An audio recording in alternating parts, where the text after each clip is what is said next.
Part 1. Chapter 1. The Son of the Brahmin.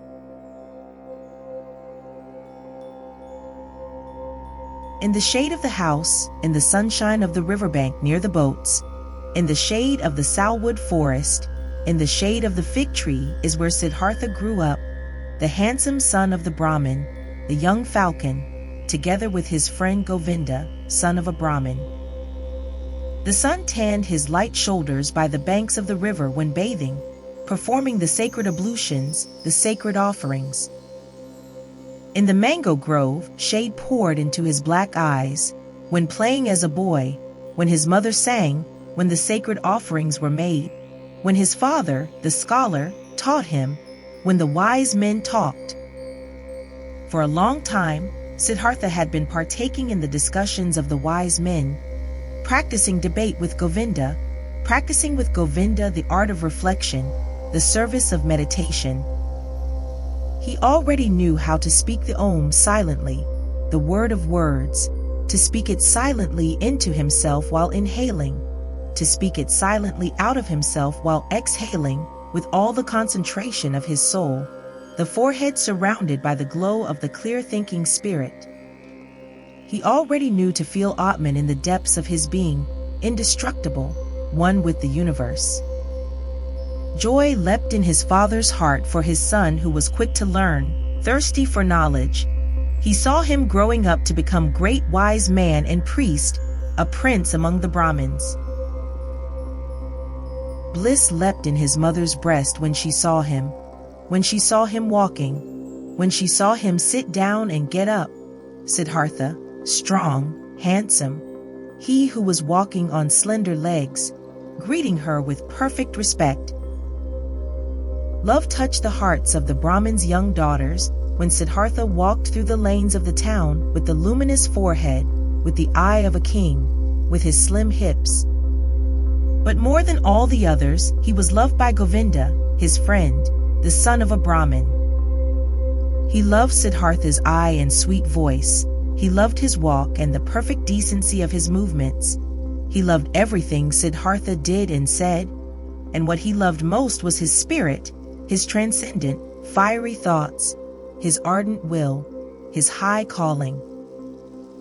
Govinda knew he would not become a common Brahmin, not a lazy official in charge of offerings, not a greedy merchant with magic spells, not a vain, vacuous speaker, not a mean, deceitful priest, and also not a decent, stupid sheep in the herd of the many. No, and he, Govinda, as well did not want to become one of those, not one of those tens of thousands of Brahmins. He wanted to follow Siddhartha, the beloved, the splendid. And in days to come, when Siddhartha would become a god, when he would join the glorious, then Govinda wanted to follow him as his friend, his companion, his servant, his spear carrier, his shadow. Siddhartha was thus loved by everyone. He was a source of joy for everybody. He was a delight for them all. But he, Siddhartha, was not a source of joy for himself. He found no delight in himself. Walking the rosy paths of the fig tree garden, sitting in the bluish shade of the grove of contemplation, washing his limbs daily in the bath of repentance, sacrificing in the dim shade of the mango forest, his gestures of perfect decency, everyone's love and joy, he still lacked all joy in his heart. Dreams and restless thoughts came into his mind, flowing from the water of the river, sparkling from the stars of the night, melting from the beams of the sun. Dreams came to him, and a restlessness of the soul, fuming from the sacrifices, breathing forth from the verses of the Rig Veda, being infused into him, drop by drop, from the teachings of the old Brahmins. Siddhartha had started to nurse discontent in himself. He had started to feel that the love of his father and the love of his mother, and also the love of his friend Govinda, would not bring him joy forever and ever, would not nurse him, feed him, satisfy him. He had started to suspect that his venerable father and his other teachers, that the wise Brahmins had already revealed to him the most and best of their wisdom, that they had already filled his expecting vessel with their richness, and the vessel was not full, the spirit was not content, the soul was not calm, the heart was not satisfied. The ablutions were good, but they were water. They did not wash off the sin. They did not heal the spirit's thirst. They did not relieve the fear in his heart. The sacrifices and the invocation of the gods were excellent, but was that all? Did the sacrifices give a happy fortune? And what about the gods? Was it really Prajapati who had created the world? Was it not the Atman, he, the only one, the singular one? Were the gods not creations, created like me and you, subject to time, mortal? Was it therefore good? Was it right? Was it meaningful and the highest occupation to make offerings to the gods? For whom else were offerings to be made?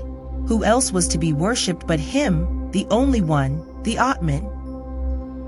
And where was Atman to be found? Where did he reside? Where did his eternal heart beat?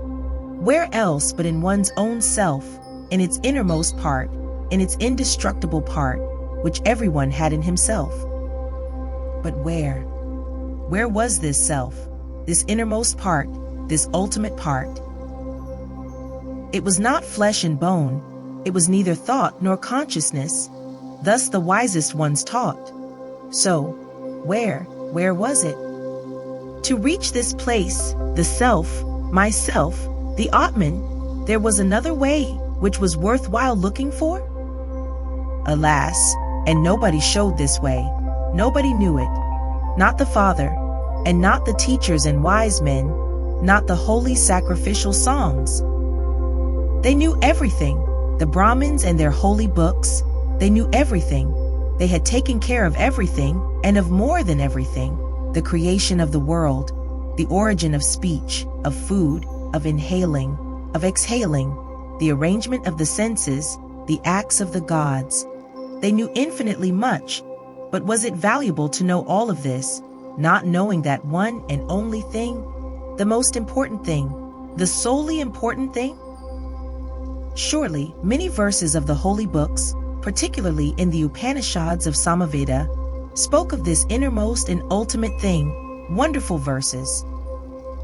Your soul is the whole world, was written there, and it was written that man in his sleep, in his deep sleep, would meet with his innermost part and would reside in the Atman. Marvelous wisdom was in these verses. All knowledge of the wisest ones had been collected here in magic words, pure as honey collected by bees.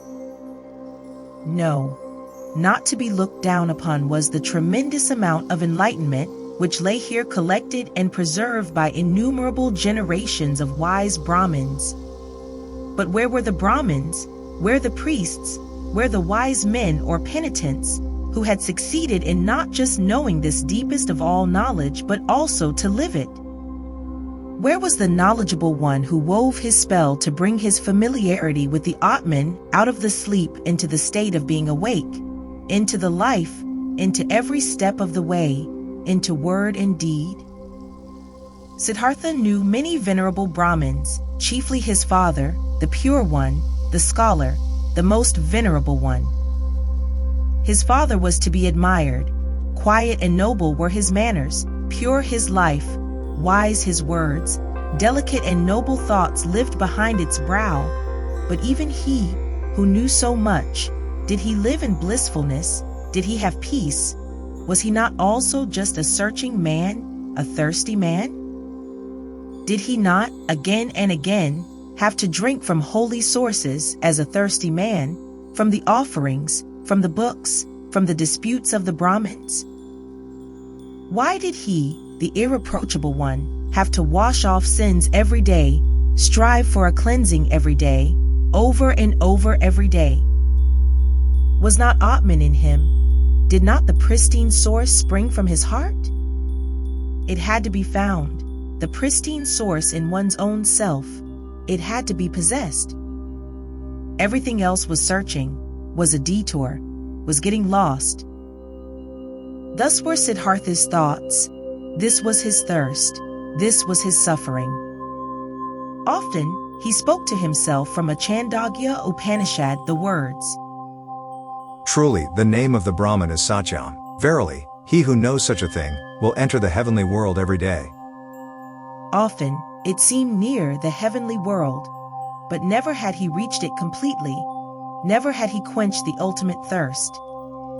And among all the wise and wisest men he knew and whose instructions had he received, among all of them there was no one who had reached it completely, the heavenly world, who had quenched it completely, the eternal thirst. Govinda. Siddhartha spoke to his friend. Govinda, my dear, come with me under the banyan tree. Let's practice meditation. They went to the banyan tree. They sat down. Siddhartha right here, Govinda 20 paces away. While putting himself down, ready to speak the Om, Siddhartha repeated, murmuring the verse. Om is the bow, the arrow is soul, the Brahmin is the arrow's target, that one should incessantly hit. After the usual time of the exercise and meditation had passed, Govinda rose. The evening had come. It was time to perform the evening's ablution. He called Siddhartha's name. Siddhartha did not answer. Siddhartha sat there lost in thought. His eyes were rigidly focused towards a very distant target. The tip of his tongue was protruding a little between the teeth. He seemed not to breathe. Thus sat he, wrapped up in contemplation, thinking Om, his soul sent after the Brahm as an arrow. Once Samanas had traveled through Siddhartha's town, ascetics on a pilgrimage, 3 skinny, withered men, neither old nor young, with dusty and bloody shoulders, almost naked, scorched by the sun, surrounded by loneliness, strangers and enemies to the world, strangers and lank jackals in the realm of humans. Behind them blew a hot scent of quiet passion, of destructive service, of merciless self-denial. In the evening, after the hour of contemplation, Siddhartha spoke to Govinda. Early tomorrow morning, my friend, Siddhartha will go to the Samanas. He will become a Samana. Govinda turned pale when he heard these words and read the decision in the motionless face of his friend, unstoppable like the arrow shot from the bow. Soon and with the first glance, Govinda realized, now it is beginning. Now Siddhartha is taking his own way. Now his fate is beginning to sprout. And with his, my own. And he turned pale like a dry banana skin. O Siddhartha, he exclaimed. Will your father permit you to do that? Siddhartha looked over as if he was just waking up. Arrowfast, he read in Govinda's soul, read the fear, read the submission. Oh Govinda, he spoke quietly. Let's not waste words. Tomorrow, at daybreak, I will begin the life of the Samanas. Speak no more of it. Siddhartha entered the chamber, where his father was sitting on a mat of bast, and stepped behind his father and remained standing there, until his father felt that someone was standing behind him. Quoth the Brahmin, Is that you, Siddhartha? Then say what you came to say. Quoth Siddhartha, With your permission, my father, I came to tell you that it is my longing to leave your house tomorrow and go to the ascetics. My desire is to become a samana. May my father not oppose this? The Brahmin fell silent and remained silent for so long that the stars in the small window wandered and changed their relative positions ere the silence was broken. Silent and motionless stood the son with his arms folded. Silent and motionless sat the father on the mat, and the stars traced their paths in the sky. Then spoke the father. Not proper it is for a Brahmin to speak harsh and angry words, but indignation is in my heart. I wish not to hear this request for a second time from your mouth. Slowly, the Brahmin rose. Siddhartha stood silently, his arms folded. What are you waiting for? Asked the father. Quoth Siddhartha. You know what? Indignant, the father left the chamber. Indignant, he went to his bed and lay down. After an hour, since no sleep had come over his eyes, the Brahmin stood up, paced to and fro, and left the house. Through the small window of the chamber he looked back inside, and there he saw Siddhartha standing, his arms folded, not moving from his spot. Pale shimmered his bright robe. With anxiety in his heart, the father returned to his bed. After another hour, since no sleep had come over his eyes, the Brahmin stood up again, paced to and fro, walked out of the house, and saw that the moon had risen. Through the window of the chamber he looked back inside. There stood Siddhartha, not moving from his spot, his arms folded, moonlight reflecting from his bare shins. With worry in his heart, the father went back to bed. And he came back after an hour.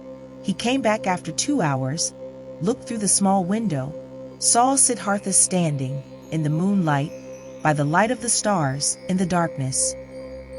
And he came back hour after hour, silently.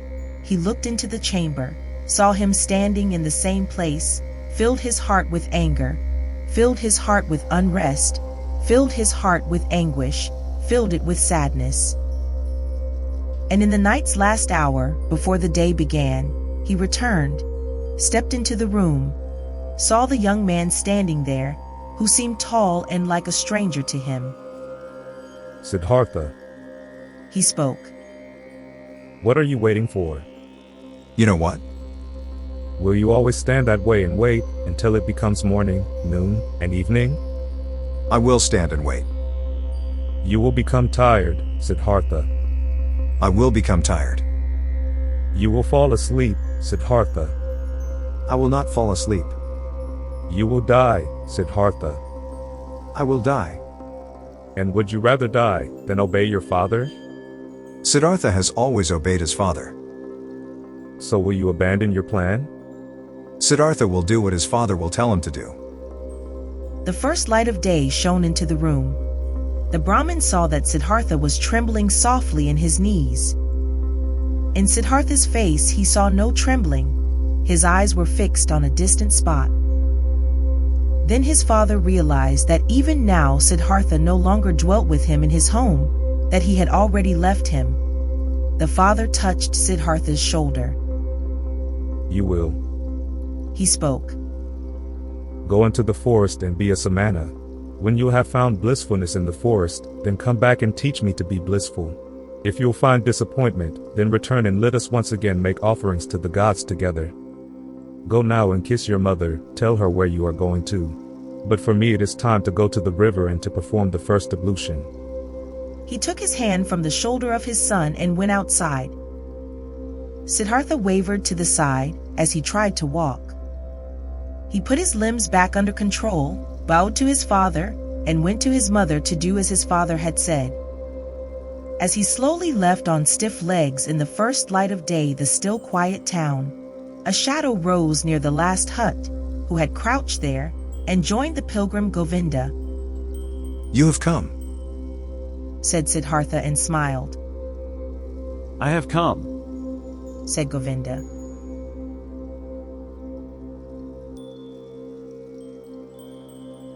Chapter 2. With the Samanas. In the evening of this day, they caught up with the ascetics, the skinny Samanas, and offered them their companionship and obedience. They were accepted. Siddhartha gave his garments to a poor Brahmin in the street. He wore nothing more than the loincloth and the earth-colored, unsewn cloak. He ate only once a day, and never something cooked. He fasted for 15 days. He fasted for 28 days. The flesh waned from his thighs and cheeks. Feverish dreams flickered from his enlarged eyes. Long nails grew slowly on his parched fingers, and a dry, shaggy beard grew on his chin. His glance turned to ice when he encountered women. His mouth twitched with contempt when he walked through a city of nicely dressed people. He saw merchants trading, princes hunting, mourners wailing for their dead, whores offering themselves, physicians trying to help the sick, priests determining the most suitable day for seeding, lovers loving, mothers nursing their children, and all of this was not worthy of one look from his eye. It all lied. It all stank. It all stank of lies. It all pretended to be meaningful and joyful and beautiful, and it all was just concealed putrefaction. The world tasted bitter. Life was torture. A goal stood before Siddhartha, a single goal: to become empty, empty of thirst, empty of wishing, empty of dreams, empty of joy and sorrow. Dead to himself, not to be a self anymore, to find tranquility with an emptied heart, to be open to miracles and unselfish thoughts, that was his goal. Once all of myself was overcome and had died, once every desire and every urge was silent in the heart, then the ultimate part of me had to awake, the innermost of my being, which is no longer myself, the great secret.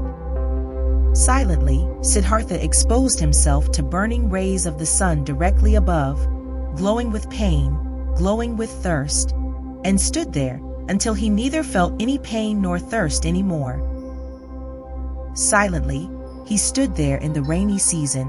From his hair the water was dripping over freezing shoulders, over freezing hips and legs, and the penitent stood there until he could not feel the cold in his shoulders and legs anymore, until they were silent, until they were quiet.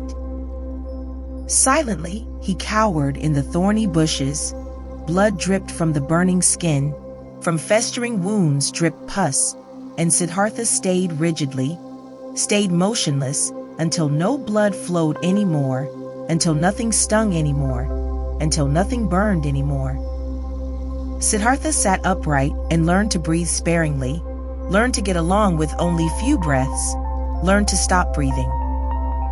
He learned, beginning with the breath, to calm the beat of his heart, learned to reduce the beats of his heart until they were only a few and almost none. Instructed by the oldest of the Samanas, Siddhartha practiced self-denial, practiced meditation according to the Samana rules. A heron flew over the bamboo forest, and Siddhartha accepted the heron into his soul. Flew over forest and mountains, was a heron, ate fish, felt the pangs of a heron's hunger, spoke the heron's croak, died a heron's death. A dead jackal was lying on the sandy bank, and Siddhartha's soul slipped inside the body, was the dead jackal, lay on the banks, got bloated, stank, decayed, was dismembered by hyenas, was skinned by vultures, turned into a skeleton, turned to dust, was blown across the fields. And Siddhartha's soul returned, had died, had decayed, was scattered as dust, had tasted the gloomy intoxication of the cycle, awaited in new thirst like a hunter in the gap where he could escape from the cycle, where the end of the causes, where an eternity without suffering began. He killed his senses, he killed his memory, he slipped out of his self into thousands of other forms, was an animal, was carrion, was stone, was wood, was water, and awoke every time to find his old self again. Sun or moon shone, was his self again, turned round in the cycle, felt thirst, overcame the thirst, felt new thirst. Siddhartha learned a lot when he was with the Samanas, many ways leading away from the self he learned to go. He went the way of self-denial by means of pain, through voluntarily suffering and overcoming pain, hunger, thirst, tiredness. He went the way of self-denial by means of meditation, through imagining the mind to be void of all conceptions.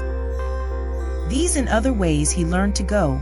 1,000 times he left his self. For hours and days he remained in the non-self. But though the ways led away from the self, their end nevertheless always led back to the self. Though Siddhartha fled from the self 1,000 times, stayed in nothingness, stayed in the animal, in the stone, the return was inevitable. Inescapable was the hour when he found himself back in the sunshine or in the moonlight, in the shade or in the rain, and was once again his self and Siddhartha, and again felt the agony of the cycle which had been forced upon him. By his side lived Govinda, his shadow, walked the same paths, undertook the same efforts. They rarely spoke to one another, than the service and the exercises required. Occasionally, the two of them went through the villages to beg for food for themselves and their teachers. How do you think, Govinda? How do you think did we progress? Did we reach any goals? How do you think did we progress? Did we reach any goals? Govinda answered. We have learned, and will continue learning. You'll be a great samana, Siddhartha. Quickly, you've learned every exercise. Often the old samanas have admired you. One day, you'll be a holy man, O Siddhartha. Quoth Siddhartha. I can't help but feel that it is not like this, my friend. What I've learned, being among the samanas, up to this day, this, O Govinda, I could have learned more quickly and by simpler means. In every tavern of that part of a town where the whorehouses are, my friend, among carters and gamblers I could have learned it. Quoth Govinda. Siddhartha is putting me on. How could you have learned meditation, holding your breath, insensitivity against hunger and pain there among these wretched people? And Siddhartha said quietly, as if he was talking to himself. What is meditation? What is leaving one's body? What is fasting? What is holding one's breath? It is fleeing from the self. It is a short escape of the agony of being a self. It is a short numbing of the senses against the pain and the pointlessness of life. The same escape, the same short numbing is what the driver of an ox cart finds in the inn, drinking a few bowls of rice wine or fermented coconut milk. Then he won't feel his self anymore. Then he won't feel the pains of life anymore. Then he finds a short numbing of the senses. When he falls asleep over his bowl of rice wine, he'll find the same what Siddhartha and Govinda find when they escape their bodies through long exercises, staying in the non-self. This is how it is, O Govinda. Quoth Govinda. You say so, O friend, and yet you know that Siddhartha is no driver of an ox cart and a samana is no drunkard. It's true that a drinker numbs his senses, it's true that he briefly escapes and rests, but he'll return from the delusion, finds everything to be unchanged, has not become wiser, has gathered no enlightenment, has not risen several steps. And Siddhartha spoke with a smile. I do not know, I've never been a drunkard, but that I, Siddhartha, find only a short numbing of the senses in my exercises and meditations, and that I am just as far removed from wisdom, from salvation, as a child in the mother's womb. This I know, O Govinda, this I know. And once again, another time, when Siddhartha left the forest together with Govinda to beg for some food in the village for their brothers and teachers, Siddhartha began to speak and said, What now, O Govinda? Might we be on the right path? Might we get closer to enlightenment? Might we get closer to salvation? Or do we perhaps live in a circle, we who have thought we were escaping the cycle? Quoth Govinda. We have learned a lot, Siddhartha, there is still much to learn. We are not going around in circles, we are moving up, the circle is a spiral, we have already ascended many a level. Siddhartha answered. How old, would you think, is our oldest samana, our venerable teacher? Quoth Govinda. Our oldest one might be about 60 years of age. And Siddhartha. He has lived for 60 years and has not reached the nirvana. He'll turn 70 and 80, and you and me, we will grow just as old and will do our exercises, and will fast, and will meditate, but we will not reach the nirvana. He won't and we won't. O Govinda, I believe out of all the samanas out there, perhaps not a single one will reach the nirvana. We find comfort, we find numbness, we learn feats to deceive others. But the most important thing, the path of paths, we will not find. If you only spoke Govinda. Wouldn't speak such terrible words, Siddhartha. How could it be that among so many learned men, among so many Brahmins, among so many austere and venerable samanas, among so many who are searching, so many who are eagerly trying, so many holy men, no one will find the path of paths? But Siddhartha said in a voice which contained just as much sadness as mockery, with a quiet, a slightly sad, a slightly mocking voice. Soon, Govinda, your friend will leave the path of the samanas. He has walked along your side for so long. I'm suffering of thirst, O Govinda, and on this long path of a samana, my thirst has remained as strong as ever. I always thirsted for knowledge. I have always been full of questions. I have asked the Brahmins, year after year, and I have asked the holy Vedas, year after year, and I have asked the devoted samanas, year after year. Perhaps, O Govinda, it had been just as well, had been just as smart and just as profitable, if I had asked the hornbill bird or the chimpanzee. It took me a long time, and am not finished learning this yet, O Govinda, that there is nothing to be learned. There is indeed no such thing, so I believe, as what we refer to as learning. There is, O my friend, just one knowledge. This is everywhere. This is Atman. This is within me and within you and within every creature. And so I'm starting to believe that this knowledge has no worser enemy than the desire to know it, than learning. At this, Govinda stopped on the path, rose his hands and spoke. If you, Siddhartha, only would not bother your friend with this kind of talk. Truly, your words stir up fear in my heart. And just consider, what would become of the sanctity of prayer, what of the venerability of the Brahmin's caste, what of the holiness of the Samanas, if it was as you say, if there was no learning? What, O Siddhartha, what would then become of all of this? What is holy, what is precious, what is venerable on earth? And Govinda mumbled a verse to himself, a verse from an Upanishad. He who ponderingly, of a purified spirit, loses himself in the meditation of Atman, unexpressible by words is his blissfulness of his heart. But Siddhartha remained silent. He thought about the words which Govinda had said to him, and thought the words through to their end. Yes, he thought, standing there with his head low, what would remain of all that which seemed to us to be holy? What remains? What can stand the test? And he shook his head. At one time, when the two young men had lived among the Samanas for about 3 years and had shared their exercises, some news, a rumor, a myth reached them after being retold many times. A man had appeared, GOTAMA by name, the Exalted One, the Buddha. He had overcome the suffering of the world in himself and had halted the cycle of rebirths.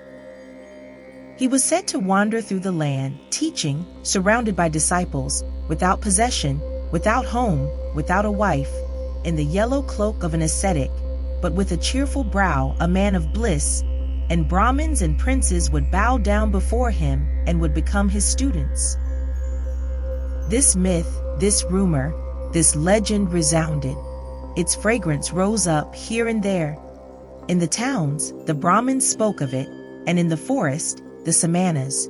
Again and again, the name of Gotama, the Buddha, reached the ears of the young men, with good and with bad talk, with praise and with defamation. It was as if the plague had broken out in a country, and news had been spreading around that in one or another place there was a man, a wise man, a knowledgeable one, whose word and breath was enough to heal everyone who had been infected with the pestilence.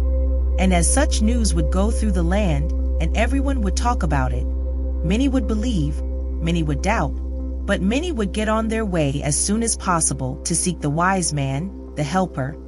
Just like this myth ran through the land, that fragrant myth of Gotama, the Buddha, the wise man of the family of Sakya. He possessed, so the believers said, the highest enlightenment. He remembered his previous lives. He had reached the nirvana and never returned into the cycle, was never again submerged in the murky river of physical forms. Many wonderful and unbelievable things were reported of him. He had performed miracles, had overcome the devil, had spoken to the gods. But his enemies and disbelievers said, this Gotama was a vain seducer. He would spend his days in luxury, scorned the offerings, was without learning, and knew neither exercises nor self-castigation. The myth of Buddha sounded sweet. The scent of magic flowed from these reports. After all, the world was sick, life was hard to bear, and behold, here a source seemed to spring forth, here a messenger seemed to call out, comforting, mild, full of noble promises. Everywhere where the rumor of Buddha was heard, everywhere in the lands of India, the young men listened up, felt a longing, felt hope, and among the Brahmin sons of the towns and villages, every pilgrim and stranger was welcome when he brought news of him, the Exalted One, the Shakyamuni. The myth had also reached the Samanas in the forest, and also Siddhartha, and also Govinda, slowly, drop by drop, every drop laden with hope, every drop laden with doubt. They rarely talked about it, because the oldest one of the Samanas did not like this myth. He had heard that this alleged Buddha used to be an ascetic before and had lived in the forest, but had then turned back to luxury and worldly pleasures, and he had no high opinion of this Gotama. O Siddhartha, Govinda spoke one day to his friend. Today, I was in the village, and a Brahmin invited me into his house, and in his house, there was the son of a Brahmin from Magadha, who has seen the Buddha with his own eyes and has heard him teach. Verily, this made my chest ache when I breathed, and thought to myself, if only I would too, if only we both would too, Siddhartha and me, live to see the hour when we will hear the teachings from the mouth of this perfected man. Speak, friend, wouldn't we want to go there too and listen to the teachings from the Buddha's mouth? Quoth Siddhartha. Always, O Govinda, I had thought, Govinda would stay with the Samanas. Always I had believed his goal was to live to be 60 and 70 years of age, and to keep on practicing those feats and exercises which are becoming a Samana. But behold, I had not known Govinda well enough, I knew little of his heart. So now you, my faithful friend, want to take a new path and go there, where the Buddha spreads his teachings. Quoth Govinda. You're mocking me. Mock me if you like, Siddhartha. But have you not also developed a desire, an eagerness, to hear these teachings? And have you not at one time said to me, you would not walk the path of the Samanas for much longer? At this, Siddhartha laughed in his very own manner, in which his voice assumed a touch of sadness and a touch of mockery, and said, Well, Govinda, you've spoken well, you've remembered correctly. If you only remembered the other thing as well. You've heard from me, which is that I have grown distrustful and tired against teachings and learning, and that my faith in words, which are brought to us by teachers, is small. But let's do it, my dear. I am willing to listen to these teachings, though in my heart I believe that we've already tasted the best fruit of these teachings. Quoth Govinda. Your willingness delights my heart. But tell me, how should this be possible? How should the Gotama's teachings, even before we have heard them, have already revealed their best fruit to us? Quoth Siddhartha. Let us eat this fruit and wait for the rest, O Govinda. But this fruit, which we already now receive thanks to the Gotama, consisted in him calling us away from the Samanas. Whether he has also other and better things to give us, O friend, let us await with calm hearts. On this very same day, Siddhartha informed the oldest one of the Samanas of his decision that he wanted to leave him. He informed the oldest one with all the courtesy and modesty becoming to a younger one and a student. But the Samana became angry because the two young men wanted to leave him and talked loudly and used crude swear words. Govinda was startled and became embarrassed. But Siddhartha put his mouth close to Govinda's ear and whispered to him. Now, I want to show the old man that I've learned something from him.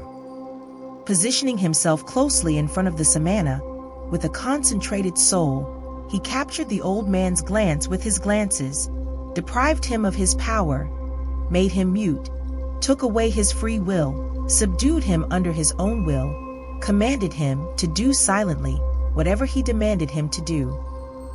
The old man became mute, his eyes became motionless, his will was paralyzed, his arms were hanging down. Without power, he had fallen victim to Siddhartha's spell.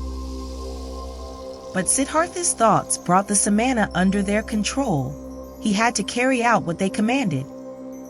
And thus, the old man made several bows, performed gestures of blessing, spoke stammeringly a godly wish for a good journey. And the young men returned the bows with thanks, returned the wish, went on their way with salutations. On the way, Govinda said, O Siddhartha, you have learned more from the Samanas than I knew. It is very hard to cast a spell on an old Samana. Truly, if you had stayed there, you would soon have learned to walk on water. I do not seek to walk on water, said Siddhartha. Let old Samanas be content with such feats.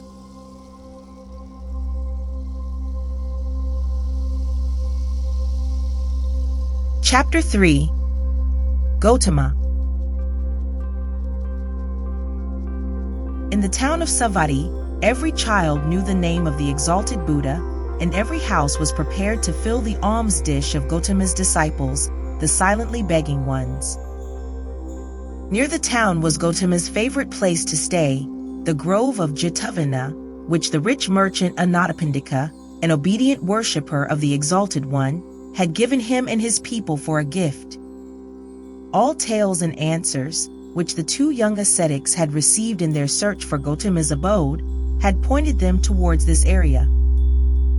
And arriving at Savatthi, in the very first house, before the door of which they stopped to beg, food has been offered to them, and they accepted the food, and Siddhartha asked the woman, who handed them the food, We would like to know, O charitable one, where the Buddha dwells, the most venerable one, for we are two samanas from the forest and have come to see him, the perfected one, and to hear the teachings from his mouth. Quoth the woman. Here, you have truly come to the right place, you samanas from the forest. You should know, in Jetavana, in the garden of Anathapindika is where the Exalted One dwells. There you pilgrims shall spend the night, for there is enough space for the innumerable, who flock here, to hear the teachings from his mouth. This made Govinda happy, and full of joy he exclaimed, Well so, thus we have reached our destination, and our path has come to an end. But tell us, O mother of the pilgrims, do you know him, the Buddha? Have you seen him with your own eyes? Quoth the woman. Many times I have seen him, the Exalted One. On many days, I have seen him, walking through the alleys in silence, wearing his yellow cloak, presenting his alms dish in silence at the doors of the houses, leaving with a filled dish.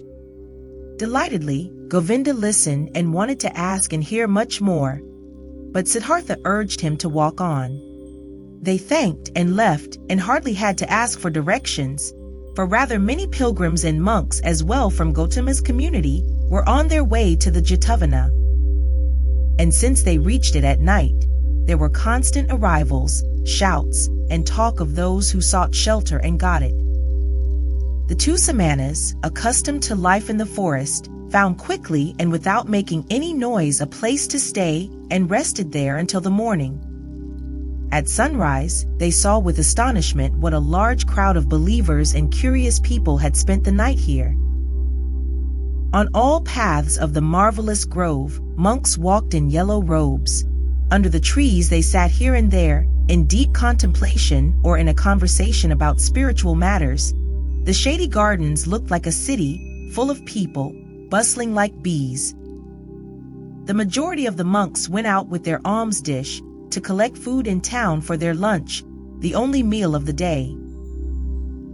The Buddha himself, the enlightened one, was also in the habit of taking this walk to beg in the morning. Siddhartha saw him, and he instantly recognized him, as if a god had pointed him out to him. He saw him, a simple man in a yellow robe, bearing the alms dish in his hand, walking silently.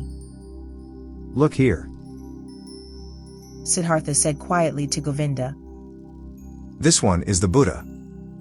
Attentively, Govinda looked at the monk in the yellow robe, who seemed to be in no way different from the hundreds of other monks. And soon, Govinda also realized, this is the one. And they followed him and observed him. The Buddha went on his way, modestly and deep in his thoughts. His calm face was neither happy nor sad. It seemed to smile quietly and inwardly. With a hidden smile, quiet, calm, somewhat resembling a healthy child, the Buddha walked, wore the robe and placed his feet just as all of his monks did, according to a precise rule. But his face and his walk, his quietly lowered glance, his quietly dangling hand, and even every finger of his quietly dangling hand expressed peace, expressed perfection, did not search, did not imitate, breathed softly in an unwithering calm, in an unwithering light, an untouchable peace. Thus Gotama walked towards the town to collect alms, and the two samanas recognized him solely by the perfection of his calm, by the quietness of his appearance, in which there was no searching, no desire, no imitation, no effort to be seen, only light and peace. Today, we'll hear the teachings from his mouth, said Govinda. Siddhartha did not answer. He felt little curiosity for the teachings. He did not believe that they would teach him anything new. But he had, just as Govinda had, heard the contents of this Buddha's teachings again and again, though these reports only represented second or third-hand information. But attentively he looked at Gotama's head, his shoulders, his feet, his quietly dangling hand, and it seemed to him as if every joint of every finger of this hand was of these teachings, spoke of, breathed of, exhaled the fragrance of, glistened of truth. This man, this Buddha, was truthful down to the gesture of his last finger. This man was holy. Never before had Siddhartha venerated a person so much. Never before had he loved a person as much as this one. They both followed the Buddha until they reached the town, and then returned in silence, for they themselves intended to abstain on this day. They saw Gotama returning. What he ate could not even have satisfied a bird's appetite, and they saw him retiring into the shade of the mango trees. But in the evening, when the heat cooled down and everyone in the camp started to bustle about and gathered around, they heard the Buddha teaching. They heard his voice, and it was also perfected, was of perfect calmness, was full of peace. Gotama taught the teachings of suffering, of the origin of suffering, of the way to relieve suffering. Calmly and clearly his quiet speech flowed on. Suffering was life, full of suffering was the world. But salvation from suffering had been found. Salvation was obtained by him who would walk the path of the Buddha. With a soft, yet firm voice the Exalted One spoke, taught the four main doctrines, taught the Eightfold Path. Patiently he went the usual path of the teachings, of the examples, of the repetitions. Brightly and quietly his voice hovered over the listeners, like a light, like a starry sky. When the Buddha night had already fallen ended his speech, many a pilgrim stepped forward and asked to be accepted into the community, sought refuge in the teachings, and Gotama accepted them by speaking. You have heard the teachings well, it has come to you well. Thus join us and walk in holiness, to put an end to all suffering. Behold, then Govinda, the shy one, also stepped forward and spoke. I also take my refuge in the Exalted One and his teachings. And he asked to be accepted into the community of his disciples and was accepted. Right afterwards, when the Buddha had retired for the night, Govinda turned to Siddhartha and spoke eagerly. Siddhartha, it is not my place to scold you. We have both heard the Exalted One, we have both perceived the teachings. Govinda has heard the teachings, he has taken refuge in it. But you, my honored friend, don't you also want to walk the path of salvation? Would you want to hesitate? Do you want to wait any longer? Siddhartha awakened as if he had been asleep when he heard Govinda's words. For a long time, he looked into Govinda's face, then he spoke quietly, in a voice without mockery. Govinda, my friend, now you have taken this step, now you have chosen this path. Always, O Govinda, you've been my friend. You've always walked one step behind me. Often I have thought, won't Govinda for once also take a step by himself, without me, out of his own soul? Behold, now you've turned into a man and are choosing your path for yourself. I wish that you would go it up to its end, O my friend, that you shall find salvation. Govinda, not completely understanding it yet, repeated his question in an impatient tone. Speak up, I beg you, my dear. Tell me, since it could not be any other way, that you also, my learned friend, will take your refuge with the Exalted Buddha. Siddhartha placed his hand on Govinda's shoulder. You failed to hear my good wish for you, O Govinda. I'm repeating it. I wish that you would go this path up to its end, that you shall find salvation. In this moment, Govinda realized that his friend had left him, and he started to weep. Siddhartha, he exclaimed lamentingly. Siddhartha kindly spoke to him. Don't forget, Govinda, that you are now one of the SAMANAS of the Buddha. You have renounced your home and your parents, renounced your birth and possessions, renounced your free will, renounced all friendship. This is what the teachings require. This is what the Exalted One wants. This is what you wanted for yourself. Tomorrow, O Govinda, I'll leave you. For a long time, the friends continued walking in the grove. For a long time, they lay there and found no sleep. And over again, Govinda urged his friend he should tell him why he would not want to seek refuge in Gotama's teachings, what fault he would find in these teachings. But Siddhartha turned him away every time and said, Be content, Govinda. Very good are the teachings of the Exalted One. How could I find a fault in them? Very early in the morning, a follower of Buddha, one of his oldest monks, went through the garden and called all those to him who had as novices taken their refuge in the teachings, to dress them up in the yellow robe and to instruct them in the first teachings and duties of their position. Then Govinda broke loose embraced once again his childhood friend and left with the novices. But Siddhartha walked through the grove, lost in thought. Then he happened to meet Gotama, the Exalted One, and when he greeted him with respect and the Buddha's glance was so full of kindness and calm, the young man summoned his courage and asked the Venerable One for the permission to talk to him. Silently the Exalted One nodded his approval. Quoth Siddhartha, Yesterday, O Exalted One, I had been privileged to hear your wondrous teachings. Together with my friend, I had come from afar to hear your teachings, and now my friend is going to stay with your people. He has taken his refuge with you, but I will again start on my pilgrimage. As you please. The Venerable One spoke politely. Too bold is my speech. Siddhartha continued, But I do not want to leave the Exalted One without having honestly told him my thoughts. Does it please the Venerable One to listen to me for one moment longer? Silently, the Buddha nodded his approval. Quoth Siddhartha, One thing, O most Venerable One, I have admired in your teachings most of all. Everything in your teachings is perfectly clear, is proven. You are presenting the world as a perfect chain, a chain which is never and nowhere broken, an eternal chain, the links of which are causes and effects. Never before has this been seen so clearly. Never before has this been presented so irrefutably. Truly, the heart of every Brahmin has to beat stronger with love, once he has seen the world through your teachings perfectly connected, without gaps, clear as a crystal, not depending on chance, not depending on gods. Whether it may be good or bad, whether living according to it would be suffering or joy, I do not wish to discuss. Possibly this is not essential, but the uniformity of the world, that everything which happens is connected, that the great and the small things are all encompassed by the same forces of time, by the same law of causes, of coming into being and of dying. This is what shines brightly out of your exalted teachings, O Perfected One. But according to your very own teachings, this unity and necessary sequence of all things is nevertheless broken in one place. Through a small gap, this world of unity is invaded by something alien, something new, something which had not been there before, and which cannot be demonstrated and cannot be proven. These are your teachings of overcoming the world, of salvation. But with this small gap, with this small breach, the entire eternal and uniform law of the world is breaking apart again and becomes void. Please forgive me for expressing this objection.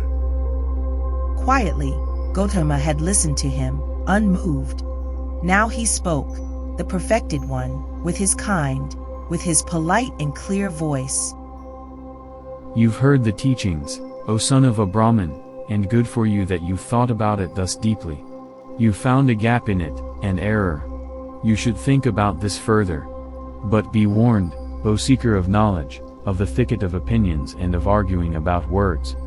There is nothing to opinions, they may be beautiful or ugly, smart or foolish, everyone can support them or discard them. But the teachings, you've heard from me, are no opinion, and their goal is not to explain the world to those who seek knowledge. They have a different goal, their goal is salvation from suffering. This is what Gotama teaches, nothing else.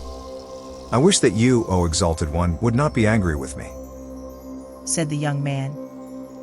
I have not spoken to you like this to argue with you, to argue about words. You are truly right, there is little to opinions. But let me say this one more thing. I have not doubted in you for a single moment. I have not doubted for a single moment that you are Buddha, that you have reached the goal, the highest goal towards which so many thousands of Brahmins and sons of Brahmins are on their way. You have found salvation from death. It has come to you in the course of your own search, on your own path, through thoughts, through meditation, through realizations, through enlightenment. It has not come to you by means of teachings. And thus is my thought, O Exalted One, nobody will obtain salvation by means of teachings. You will not be able to convey and say to anybody, O Venerable One, in words and through teachings what has happened to you in the hour of enlightenment. The teachings of the enlightened Buddha contain much. It teaches many to live righteously, to avoid evil. But there is one thing which these so clear, these so venerable teachings do not contain. They do not contain the mystery of what the Exalted One has experienced for himself, he alone among hundreds of thousands. This is what I have thought and realized, when I have heard the teachings. This is why I am continuing my travels, not to seek other, better teachings, for I know there are none, but to depart from all teachings and all teachers, and to reach my goal by myself, or to die. But often, I'll think of this day, O Exalted One, and of this hour, when my eyes beheld a holy man. The Buddha's eyes quietly looked to the ground. Quietly, in perfect equanimity, his inscrutable face was smiling. I wish. The Venerable One spoke slowly. that your thoughts shall not be in error, that you shall reach the goal. But tell me, have you seen the multitude of my samanas, my many brothers, who have taken refuge in the teachings? And do you believe, O stranger, O samana, do you believe that it would be better for them all to abandon the teachings and to return into the life of the world and of desires? Far is such a thought from my mind. Exclaimed Siddhartha. I wish that they shall all stay with the teachings, that they shall reach their goal. It is not my place to judge another person's life. Only for myself alone. I must decide, I must choose, I must refuse. Salvation from the self is what we samanas search for, O Exalted One. If I merely were one of your disciples, O Venerable One, I'd fear that it might happen to me that only seemingly, only deceptively myself would be calm and be redeemed, but that in truth it would live on and grow. For then I had replaced myself with the teachings, my duty to follow you, my love for you, and the community of the monks. With half of a smile, with an unwavering openness and kindness, Gotama looked into the stranger's eyes and bid him to leave with a hardly noticeable gesture. You are wise, O Samana. The Venerable One spoke. You know how to talk wisely, my friend. Be aware of too much wisdom. The Buddha turned away, and his glance and half of a smile remained forever etched in Siddhartha's memory. I have never before seen a person glance and smile, sit and walk this way, he thought. Truly, I wish to be able to glance and smile, sit and walk this way too, thus free, thus venerable, thus concealed, thus open, thus childlike and mysterious.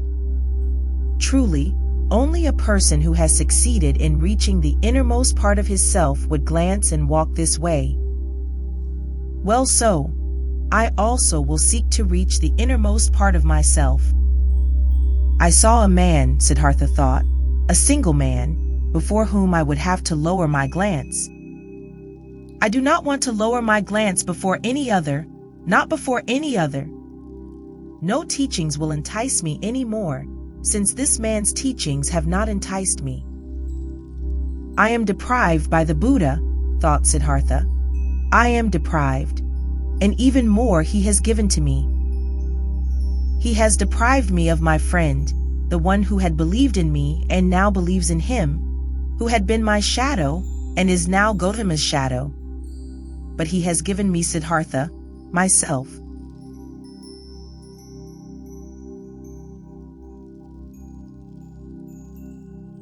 Chapter 4. Awakening. When Siddhartha left the grove, where the Buddha, the perfected one, stayed behind, where Govinda stayed behind, then he felt that in this grove his past life also stayed behind and parted from him. He pondered about this sensation, which filled him completely, as he was slowly walking along. He pondered deeply, like diving into a deep water. He let himself sink down to the ground of the sensation, down to the place where the causes lie, because to identify the causes, so it seemed to him, is the very essence of thinking, and by this alone sensations turn into realizations and are not lost, but become entities and start to emit like rays of light what is inside of them. Slowly walking along, Siddhartha pondered. He realized that he was no youth anymore, but had turned into a man. He realized that one thing had left him, as a snake is left by its old skin, that one thing no longer existed in him, which had accompanied him throughout his youth and used to be a part of him, the wish to have teachers and to listen to teachings. He had also left the last teacher who had appeared on his path, even him, the highest and wisest teacher, the most holy one, Buddha. He had left him, had to part with him, was not able to accept his teachings. Slower, he walked along in his thoughts and asked himself, But what is this, what you have sought to learn from teachings and from teachers, and what they, who have taught you much, were still unable to teach you? And he found. It was the self, the purpose and essence of which I sought to learn. It was the self I wanted to free myself from, which I sought to overcome, but I was not able to overcome it, could only deceive it, could only flee from it, only hide from it. Truly, no thing in this world has kept my thoughts thus busy, as this my very own self, this mystery of me being alive, of me being one and being separated and isolated from all others, of me being Siddhartha, and there is no thing in this world I know less about than about me, about Siddhartha. Having been pondering while slowly walking along, he now stopped as these thoughts caught hold of him, and right away another thought sprang forth from these, a new thought, which was, that I know nothing about myself, that Siddhartha has remained thus alien and unknown to me, stems from one cause, a single cause. I was afraid of myself, I was fleeing from myself. I searched Atman, I searched Brahman. I was willing to dissect myself and peel off all of its layers, to find the core of all peels in its unknown interior, the Atman, life, the divine part, the ultimate part, but I have lost myself in the process. Siddhartha opened his eyes and looked around. A smile filled his face, and a feeling of awakening from long dreams flowed through him from his head down to his toes.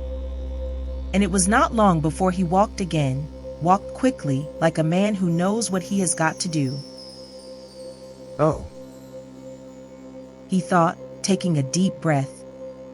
Now I would not let Siddhartha escape from me again. No longer. I want to begin my thoughts and my life with Atman and with the suffering of the world. I do not want to kill and dissect myself any longer, to find a secret behind the ruins. Neither Yoga Veda shall teach me any more, nor Atharva Veda, nor the ascetics, nor any kind of teachings. I want to learn for myself, want to be my student, want to get to know myself, the secret of Siddhartha. He looked around, as if he was seeing the world for the first time. Beautiful was the world, colorful was the world. Strange and mysterious was the world. Here was blue, here was yellow, here was green, the sky and the river flowed, the forest and the mountains were rigid. All of it was beautiful, all of it was mysterious and magical, and in its midst was he, Siddhartha, the awakening one, on the path to himself. All this yellow and blue, river and forest, entered Siddhartha for the first time through the eyes, was no longer a spell of Mara, was no longer the veil of Maya, was no longer a pointless and coincidental diversity of mere appearances, despicable to the deeply thinking Brahmin, who scorns diversity, who seeks unity. Blue was blue, river was river, and if also in the blue and the river, in Siddhartha, the singular and divine lived hidden, so it was still that very divinity's way and purpose, to be here yellow, here blue, there sky, there forest, and here Siddhartha. The purpose and the essential properties were not somewhere behind the things, they were in them, in everything. How deaf and stupid have I been? He thought, walking swiftly along. When someone reads a text, wants to discover its meaning, he will not scorn the symbols and letters and call them deceptions, coincidence, and worthless hull, but he will read them, he will study and love them, letter by letter. But I, who wanted to read the book of the world and the book of my own being, I have, for the sake of a meaning I had anticipated before I read, scorned the symbols and letters. I called the visible world a deception, called my eyes and my tongue coincidental and worthless forms without substance. No, this is over. I have awakened, I have indeed awakened and have not been born before this very day. In thinking these thoughts, Siddhartha stopped once again, suddenly, as if there was a snake lying in front of him on the path. Because suddenly, he had also become aware of this. He, who was indeed like someone who had just woken up or like a newborn baby, he had to start his life anew and start again at the very beginning. When he had left in this very morning from the grove Jatavana, the grove of that exalted one, already awakening, already on the path towards himself, he had every intention, regarded as natural and took for granted, that he, after years as an ascetic, would return to his home and his father. But now, only in this moment, when he stopped as if a snake was lying on his path, he also awoke to this realization. But I am no longer the one I was. I am no ascetic anymore. I am not a priest anymore. I am no Brahmin anymore. Whatever should I do at home and at my father's place? Make offerings? Practice meditation? But all this is over. All of this is no longer alongside my path.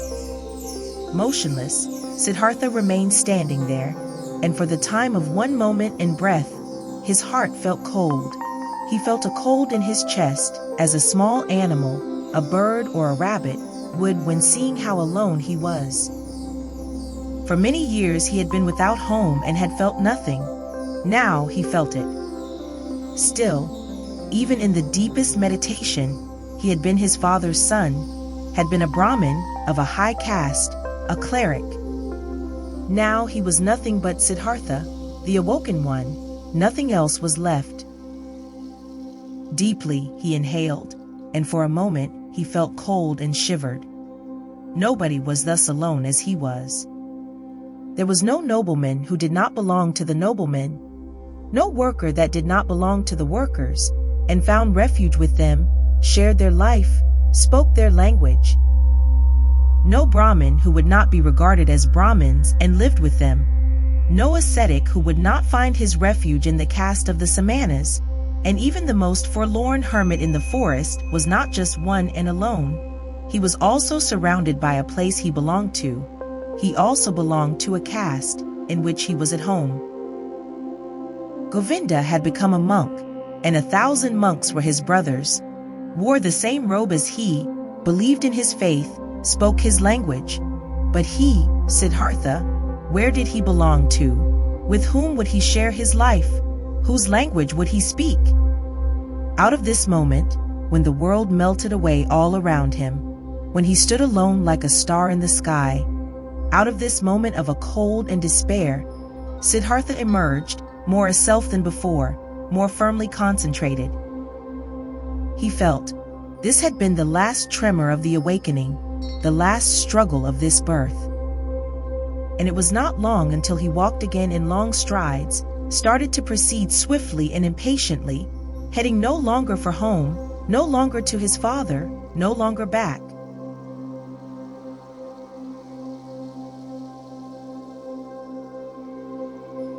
Part 2, Chapter 5, Kamala. Siddhartha learned something new on every step of his path, for the world was transformed and his heart was enchanted. He saw the sun rising over the mountains with their forests and setting over the distant beach with its palm trees. At night, he saw the stars in the sky in their fixed positions and the crescent of the moon floating like a boat in the blue. He saw trees, stars, animals, clouds, rainbows, rocks, herbs, flowers, stream and river, the glistening dew in the bushes in the morning, distant high mountains which were blue and pale, birds sang and bees, wind silverishly blew through the rice field. All of this, 1,000-fold and colorful, had always been there. The sun and the moon had always shone, always rivers had roared and bees had buzzed, but in former times, all of this had been nothing more to Siddhartha than a fleeting, deceptive veil before his eyes, looked upon in distrust, destined to be penetrated and destroyed by thought, since it was not the essential existence, since this essence lay beyond, on the other side of the visible. But now, his liberated eyes stayed on this side. He saw and became aware of the visible, sought to be at home in this world, did not search for the true essence, did not aim at a world beyond. Beautiful was this world, looking at it thus, without searching, thus simply, thus childlike. Beautiful were the moon and the stars, beautiful was the stream and the banks, the forest and the rocks, the goat and the gold beetle, the flower and the butterfly. Beautiful and lovely it was, thus to walk through the world, thus childlike, thus awoken, thus open to what is near, thus without distrust. Differently the sun burnt the head, differently the shade of the forest cooled him down, differently the stream and the cistern, the pumpkin and the banana tasted. Short were the days, short the nights, every hour sped swiftly away like a sail on the sea, and under the sail was a ship full of treasures, full of joy. Siddhartha saw a group of apes moving through the high canopy of the forest, high in the branches, and heard their savage, greedy song. Siddhartha saw a male sheep following a female one and mating with her. In a lake of reeds, he saw the pike hungrily hunting for its dinner, propelling themselves away from it, in fear, wiggling and sparkling. The young fish jumped in droves out of the water. The scent of strength and passion came forcefully out of the hasty eddies of the water, which the pike stirred up, impetuously hunting. All of this had always existed, and he had not seen it. He had not been with it. Now he was with it. He was part of it. Light and shadow ran through his eyes, stars and moon ran through his heart. On the way, Siddhartha also remembered everything he had experienced in the garden Jetavana, the teaching he had heard there, the divine Buddha, the farewell from Govinda, the conversation with the Exalted One. Again he remembered his own words. He had spoken to the Exalted One, every word, and with astonishment he became aware of the fact that there he had said things which he had not really known yet at this time. What he had said to Gotama, the Buddha's treasure and secret, was not the teachings, but the unexpressible and not teachable, which he had experienced in the hour of his enlightenment. It was nothing but this very thing which he had now gone to experience, what he now began to experience. Now, he had to experience his self. It is true that he had already known for a long time that his self was Atman, in its essence bearing the same eternal characteristics as Brahm. But he had never really found this self, because he had wanted to capture it in the net of thought. With the body definitely not being the self, and not the spectacle of the senses, so it also was not the thought, not the rational mind, not the learned wisdom, not the learned ability to draw conclusions and to develop previous thoughts into new ones. No, this world of thought was also still on this side, and nothing could be achieved by killing the random self of the senses, if the random self of thoughts and learned knowledge was fattened on the other hand. Both, the thoughts as well as the senses, were pretty things. The ultimate meaning was hidden behind both of them. Both had to be listened to. Both had to be played with. Both neither had to be scorned nor overestimated. From both the secret voices of the innermost truth had to be attentively perceived. He wanted to strive for nothing except for what the voice commanded him to strive for. Dwell on nothing except where the voice would advise him to do so. Why had Gotama, at that time, in the hour of all hours, sat down under the bo tree, where the enlightenment hit him? He had heard a voice in his own heart, which had commanded him to seek rest under this tree, and he had neither preferred self-castigation, offerings, ablutions, nor prayer, neither food nor drink, neither sleep nor dream. He had obeyed the voice. To obey like this, not to an external command, only to the voice, to be ready like this was good, this was necessary, nothing else was necessary. In the night when he slept in the straw hut of a ferryman by the river, Siddhartha had a dream. Govinda was standing in front of him, dressed in the yellow robe of an ascetic. Govinda looked sad, and sadly he asked, "Why have you forsaken me?" At this, he embraced Govinda, wrapped his arms around him, and as he was pulling him close to his chest and kissed him, it was not Govinda anymore, but a woman, and a full breast popped out of the woman's dress, at which Siddhartha lay and drank, sweetly and strongly tasted the milk from this breast. It tasted of woman and man, of sun and forest, of animal and flower, of every fruit, of every joyful desire. It intoxicated him and rendered him unconscious. When Siddhartha woke up, the pale river shimmered through the door of the hut, and in the forest, a dark call of an owl resounded deeply and pleasantly. When the day began, Siddhartha asked his host, the ferryman, to get him across the river. The ferryman got him across the river on his bamboo raft. The wide water shimmered reddishly in the light of the morning. "This is a beautiful river," he said to his companion. "Yes," said the ferryman. A very beautiful river, I love it more than anything. Often I have listened to it, often I have looked into its eyes, and always I have learned from it. Much can be learned from a river. I thank you, my benefactor, spoke Siddhartha, disembarking on the other side of the river. I have no gift I could give you for your hospitality, my dear, and also no payment for your work. I am a man without a home, a son of a Brahmin and a Samana. I did see it, spoke the ferryman. And I haven't expected any payment from you and no gift, which would be the custom for guests to bear. You will give me the gift another time. Do you think so? Asked Siddhartha amusedly. Surely. This too, I have learned from the river. Everything is coming back. You too, Samana, will come back. Now farewell. Let your friendship be my reward. Commemorate me when you make offerings to the gods. Smiling, they parted. Smiling, Siddhartha was happy about the friendship and the kindness of the ferryman. He is like Govinda, he thought with a smile. All I meet on my path are like Govinda. All are thankful, though they are the ones who would have a right to receive thanks. All are submissive. All would like to be friends, like to obey, think little, like children are all people. At about noon, he came through a village. In front of the mud cottages, children were rolling about in the street, were playing with pumpkin seeds and seashells, screamed and wrestled. But they all timidly fled from the unknown samana. In the end of the village, the path led through a stream, and by the side of the stream, a young woman was kneeling and washing clothes.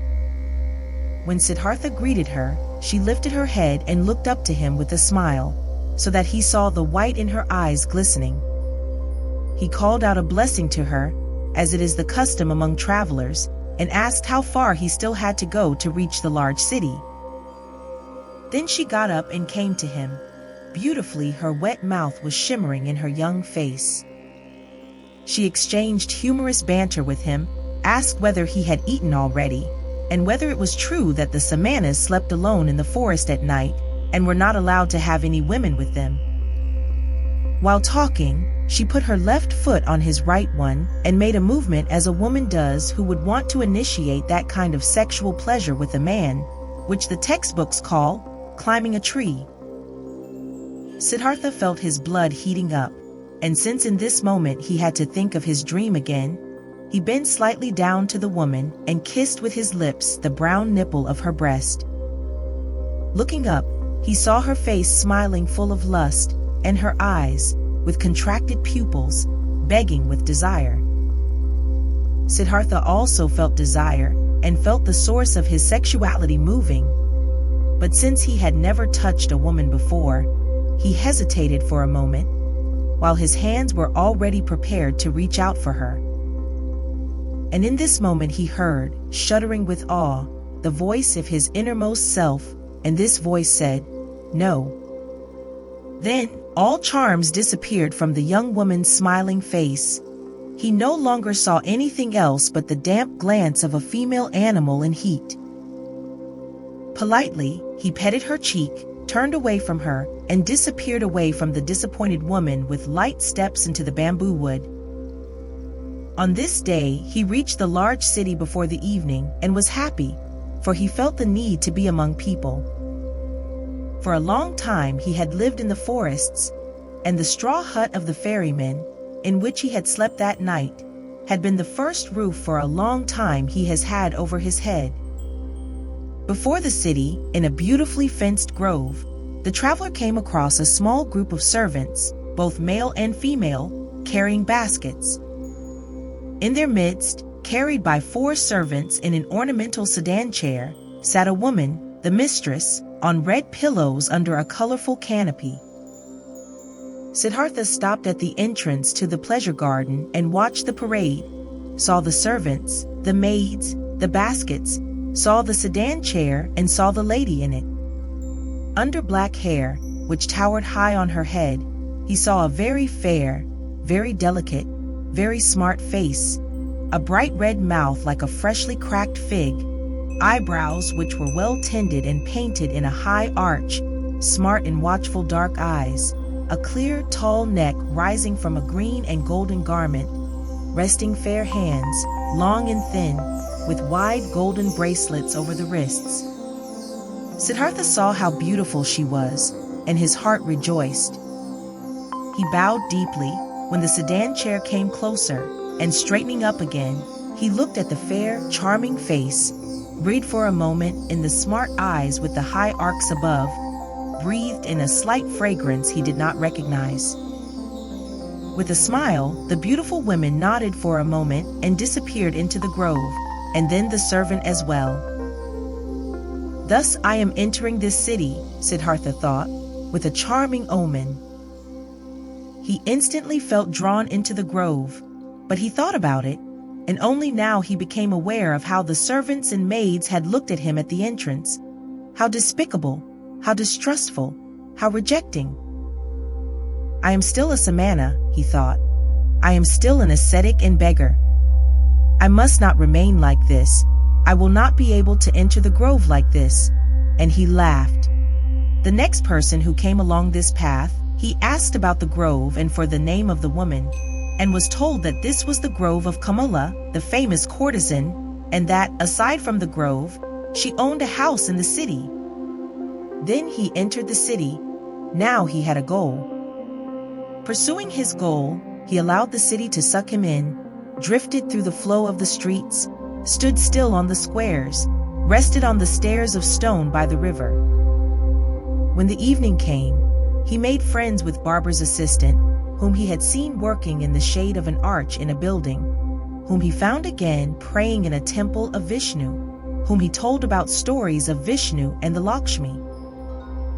Among the boats by the river, he slept this night, and early in the morning, before the first customers came into his shop, he had the barber's assistant shave his beard and cut his hair, comb his hair and anoint it with fine oil. Then he went to take his bath in the river. When, late in the afternoon, beautiful Kamala approached her grove in her sedan chair, Siddhartha was standing at the entrance, made a bow and received the courtesan's greeting. But that servant who walked at the very end of her train, he motioned to him and asked him to inform his mistress that a young Brahmin would wish to talk to her.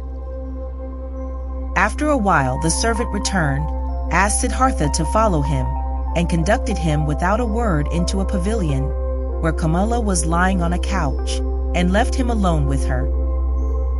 "Weren't you standing out there yesterday, greeting me?" asked Kamala. It's true that I saw and greeted you yesterday. "But didn't you yesterday wear a beard and long hair and dust in your hair?" You have observed well, you have seen everything. You have seen Siddhartha, the son of a Brahmin, who has left his home to become a samana, and who has been a samana for 3 years. But now, I have left that path and came into this city, and the first one I met, even before I had entered the city, was you. To say this, I have come to you, O Kamala. You are the first woman whom Siddhartha is not addressing with his eyes turned to the ground. Never again I want to turn my eyes to the ground when I'm coming across a beautiful woman.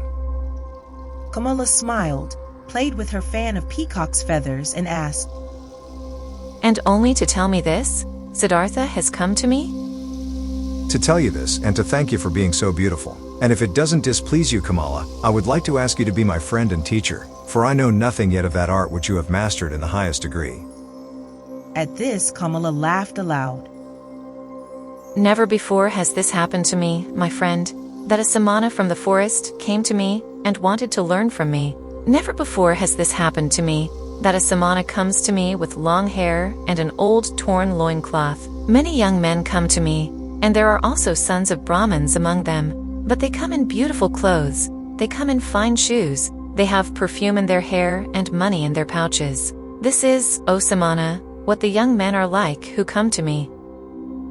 Quoth Siddhartha, Already I am starting to learn from you. Even yesterday I was already learning. I have already taken off my beard, have combed my hair, have oil in my hair. There is little which is still missing in me, O excellent one. Fine clothes, fine shoes, money in my pouch. You shall know, Siddhartha has set harder goals for himself than such trifles, and he has reached them. How shouldn't I reach that goal, which I have set for myself yesterday, to be your friend and to learn the joys of love from you? You'll see that I'll learn quickly, Kamala. I have already learned harder things than what you're supposed to teach me. And now let's get to it. You aren't satisfied with Siddhartha as he is, with oil in his hair, but without clothes, without shoes, without money?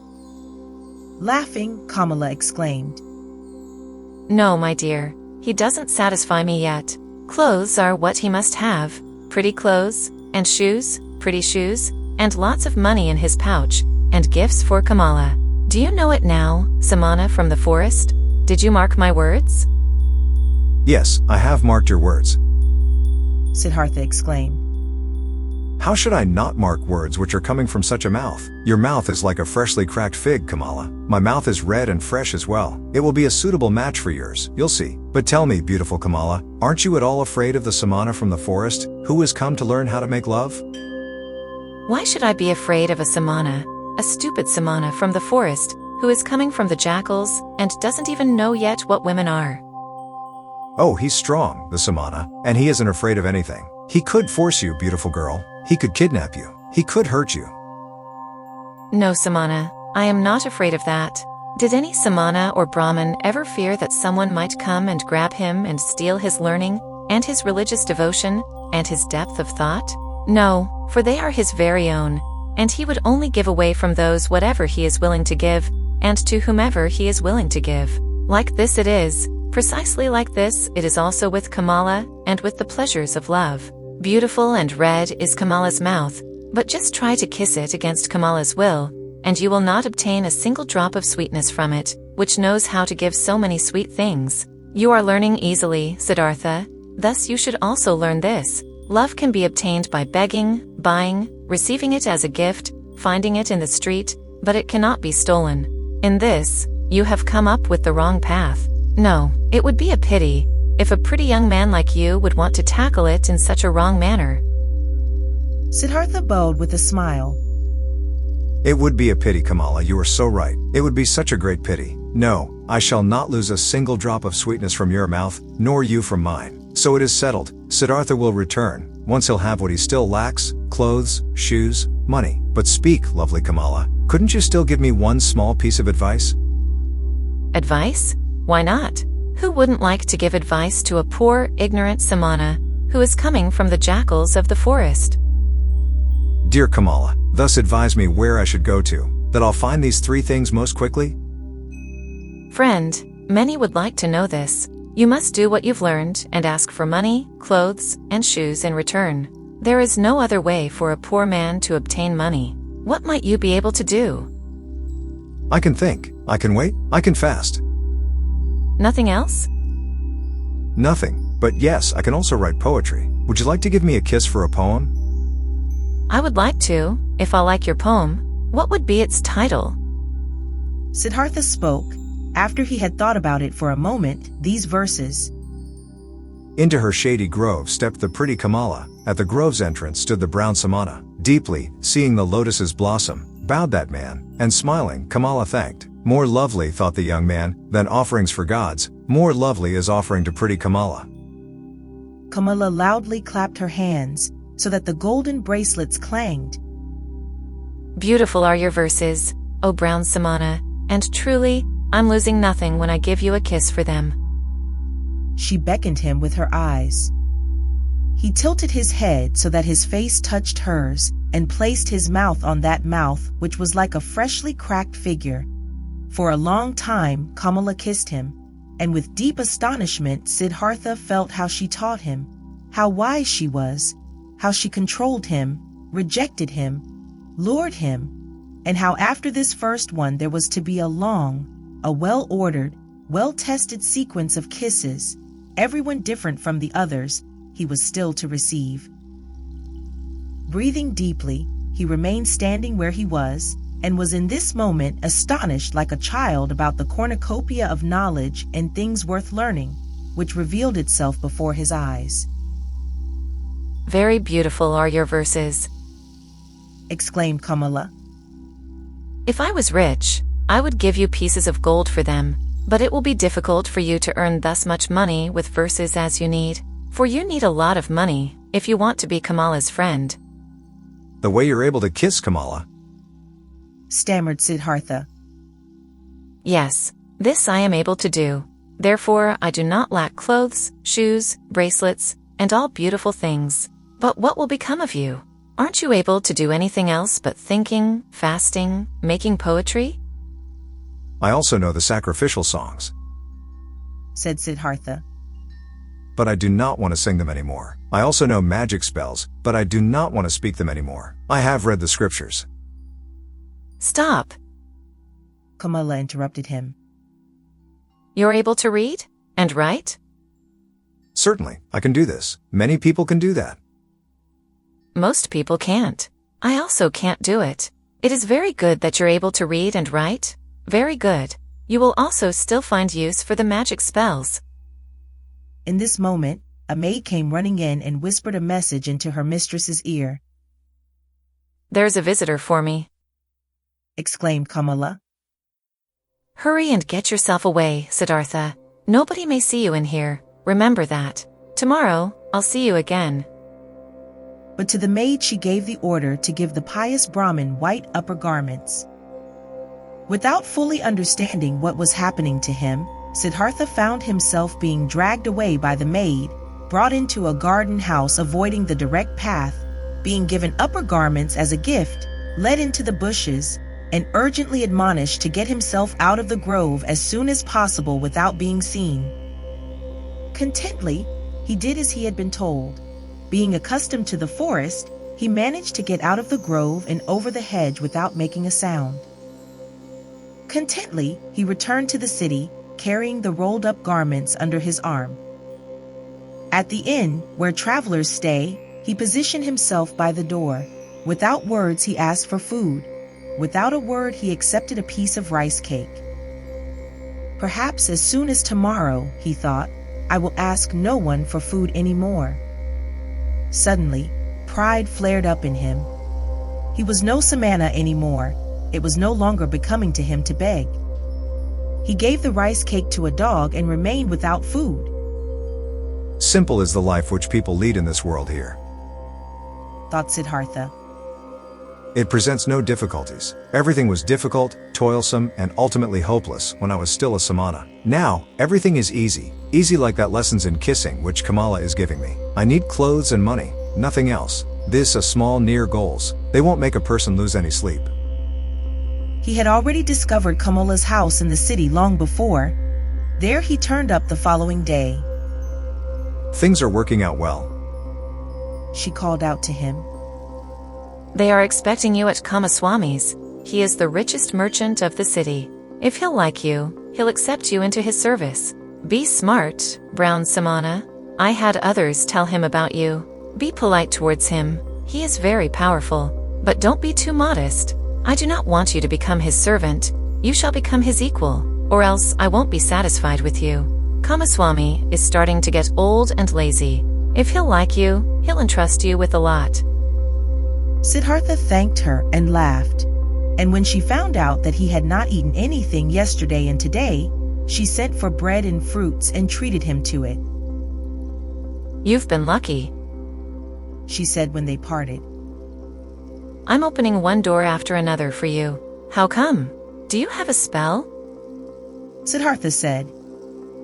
Yesterday, I told you I knew how to think, to wait, and to fast, but you thought this was of no use. But it is useful for many things, Kamala. You'll see. You'll see that the stupid samanas are learning and able to do many pretty things in the forest, which the likes of you aren't capable of. The day before yesterday, I was still a shaggy beggar. As soon as yesterday I have kissed Kamala, and soon I'll be a merchant and have money and all those things you insist upon. Well, yes, she admitted. But where would you be without me? What would you be if Kamala wasn't helping you? Dear Kamala, said Siddhartha, and straightened up to his full height. When I came to you into your grove, I did the first step. It was my resolution to learn love from this most beautiful woman. From that moment on, when I had made this resolution, I also knew that I would carry it out. I knew that you would help me. At your first glance at the entrance of the grove, I already knew it. But what if I hadn't been willing?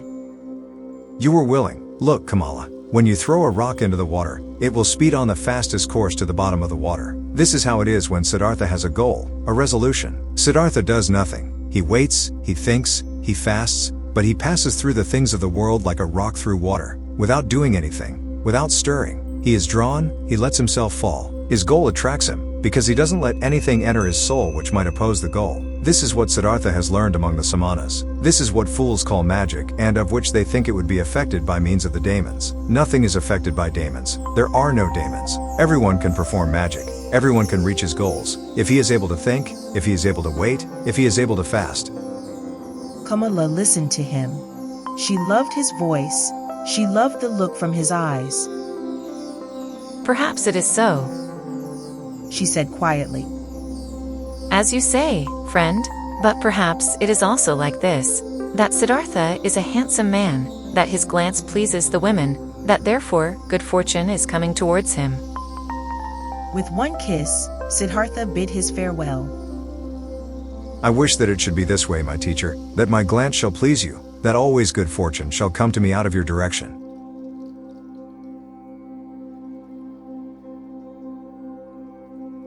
Chapter 6. With the Childlike People. Siddhartha went to Kamaswami the merchant. He was directed into a rich house. Servants led him between precious carpets into a chamber, where he awaited the master of the house. Kamaswami entered, a swiftly, smoothly moving man with very gray hair, with very intelligent, cautious eyes, with a greedy mouth. Politely, the host and the guest greeted one another. I have been told The merchant began. that you were a Brahmin, a learned man, but that you seek to be in the service of a merchant. Might you have become destitute, Brahmin, so that you seek to serve? No, Said Siddhartha. I have not become destitute and have never been destitute. You should know that I'm coming from the Samanas, with whom I have lived for a long time. If you're coming from the Samanas, how could you be anything but destitute? Aren't the Samanas entirely without possessions? I am without possessions. Said Siddhartha. If this is what you mean, surely I am without possessions, but I am so voluntarily, and therefore I am not destitute. But what are you planning to live off of, being without possessions? I haven't thought of this yet, sir. For more than 3 years, I have been without possessions, and have never thought about what I should live off of. So you've lived off the possessions of others?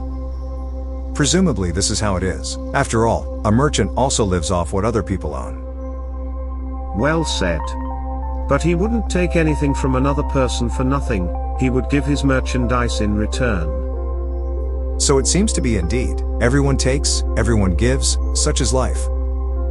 But if you don't mind me asking, being without possessions, what would you like to give? Everyone gives what he has. The warrior gives strength. The merchant gives merchandise. The teacher, teachings. The farmer, rice. The fisher, fish. Yes, indeed. And what is it now what you've got to give? What is it that you've learned, what you're able to do? I can think. I can wait. I can fast. That's everything. I believe that's everything. And what's the use of that? For example, the fasting, what is it good for?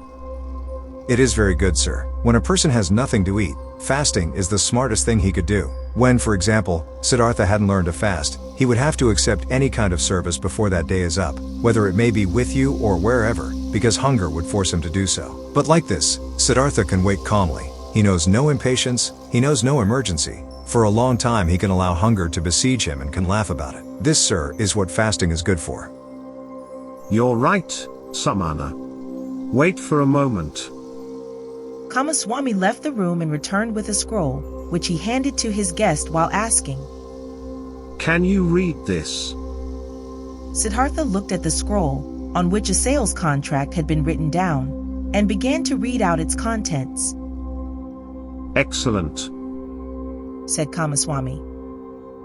And would you write something for me on this piece of paper? He handed him a piece of paper and a pen, and Siddhartha wrote and returned the paper. Kamaswami read. Writing is good, thinking is better. Being smart is good, being patient is better. It is excellent how you're able to write. The merchant praised him. Many a thing we will still have to discuss with one another. For today, I'm asking you to be my guest and to live in this house. Siddhartha thanked him and accepted, and lived in the dealer's house from then on. Clothes were brought to him and shoes, and every day a servant prepared a bath for him. Twice a day a plentiful meal was served, but Siddhartha only ate once a day, and ate neither meat nor did he drink wine. Kamaswami told him about his trade, showed him the merchandise and storage rooms, showed him calculations. Siddhartha got to know many new things. He heard a lot and spoke little. And thinking of Kamala's words, he was never subservient to the merchant, forced him to treat him as an equal, yes, even more than an equal. Kamaswami conducted his business with care and often with passion, but Siddhartha looked upon all of this as if it was a game, the rules of which he tried hard to learn precisely, but the contents of which did not touch his heart. He was not in Kamaswami's house for long, when he already took part in his landlord's business. But daily, at the hour appointed by her, he visited beautiful Kamala, wearing pretty clothes, fine shoes, and soon he brought her gifts as well. Much he learned from her red, smart mouth, much he learned from her tender, supple hand. Him who was, regarding love, still a boy and had a tendency to plunge blindly and insatiably into lust, like into a bottomless pit. Him she taught, thoroughly starting with the basics, about that school of thought which teaches that pleasure cannot be taken without giving pleasure, and that every gesture, every caress, every touch, every look, every spot of the body, however small it was, had its secret, which would bring happiness to those who know about it and unleash it.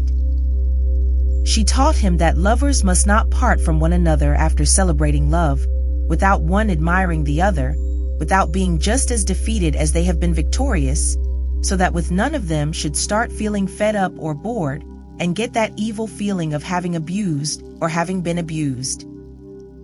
Wonderful hours he spent with the beautiful and smart artist, became her student, her lover, her friend. Here with Kamala was the worth and purpose of his present life, not with the business of Kamaswami. The merchant passed to duties of writing important letters and contracts on to him, and got into the habit of discussing all important affairs with him. He soon saw that Siddhartha knew little about rice and wool, shipping and trade, but that he acted in a fortunate manner, and that Siddhartha surpassed him, the merchant, in calmness and equanimity, and in the art of listening and deeply understanding previously unknown people. This Brahmin, he said to a friend, is no proper merchant and will never be one. There is never any passion in his soul when he conducts our business. But he has that mysterious quality of those people to whom success comes all by itself, whether this may be a good star of his birth, magic, or something he has learned among samanas. He always seems to be merely playing with our business affairs, they never fully become a part of him, they never rule over him, he is never afraid of failure, he is never upset by a loss. The friend advised the merchant, Give him from the business he conducts for you a third of the profits, but let him also be liable for the same amount of the losses when there is a loss. Then he'll become more zealous. Kamaswami followed the advice, but Siddhartha cared little about this. When he made a profit, he accepted it with equanimity. When he made losses, he laughed and said, Well, look at this, so this one turned out badly.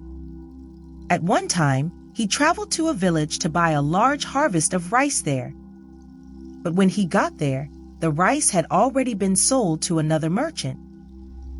Nevertheless, Siddhartha stayed for several days in that village, treated the farmers for a drink, gave copper coins to their children, joined in the celebration of a wedding, and returned extremely satisfied from his trip. Kamaswami held against him that he had not turned back right away, that he had wasted time and money. Siddhartha answered, Stop scolding, dear friend. Nothing was ever achieved by scolding. If a loss has occurred, let me bear that loss. I am very satisfied with this trip. I have gotten to know many kinds of people. A Brahmin has become my friend. Children have sat on my knees. Farmers have shown me their fields. Nobody knew that I was a merchant. That's all very nice. exclaimed Kamaswami indignantly. But in fact, you are a merchant after all, one ought to think. Or might you have only traveled for your amusement? Surely. Siddhartha laughed. Surely I have traveled for my amusement. For what else? I have gotten to know people and places. I have received kindness and trust. I have found friendship. Look, my dear, if I had been Kamaswami, I would have traveled back, being annoyed and in a hurry, as soon as I had seen that my purchase had been rendered impossible, and time and money would indeed have been lost. But like this, I've had a few good days. I've learned, had joy, I've neither harmed myself nor others by annoyance and hastiness, and if I'll ever return there again, perhaps to buy an upcoming harvest, or for whatever purpose it might be, friendly people will receive me in a friendly and happy manner, and I will praise myself for not showing any hurry and displeasure at that time. So, leave it as it is, my friend, and don't harm yourself by scolding. If the day will come, when you will see, this Siddhartha is harming me, then speak a word and Siddhartha will go on his own path. But until then, let's be satisfied with one another. Futile were also the merchant's attempts to convince Siddhartha that he should eat his bread. Siddhartha ate his own bread, or rather they both ate other people's bread, all people's bread. Siddhartha never listened to Kamaswami's worries, and Kamaswami had many worries. Whether there was a business deal going on which was in danger of failing, or whether a shipment of merchandise seemed to have been lost, or a debtor seemed to be unable to pay, Kamaswami could never convince his partner that it would be useful to utter a few words of worry or anger, to have wrinkles on the forehead, to sleep badly. When one day Kamaswami held against him that he had learned everything he knew from him, he replied, Would you please not kid me with such jokes? What I've learned from you is how much a basket of fish costs, and how much interests may be charged on loaned money. These are your areas of expertise. I haven't learned a thing from you, my dear Kamaswami. You ought to be the one seeking to learn from me. Indeed, his soul was not with the trade. The business was good enough to provide him with the money for KAMALA, and it earned him much more than he needed. Besides from this, Siddhartha's interest and curiosity was only concerned with the people, whose businesses, crafts, worries, pleasures, and acts of foolishness used to be as alien and distant to him as the moon. However easily he succeeded in talking to all of them, in living with all of them, in learning from all of them, he was still aware that there was something which separated him from them, and this separating factor was him being a samana. He saw mankind going through life in a childlike or animal-like manner, which he loved and also despised at the same time. He saw them toiling, saw them suffering, and becoming grave for the sake of things which seemed to him too entirely unworthy of this price, for money, for little pleasures, for being slightly honored. He saw them scolding and insulting each other.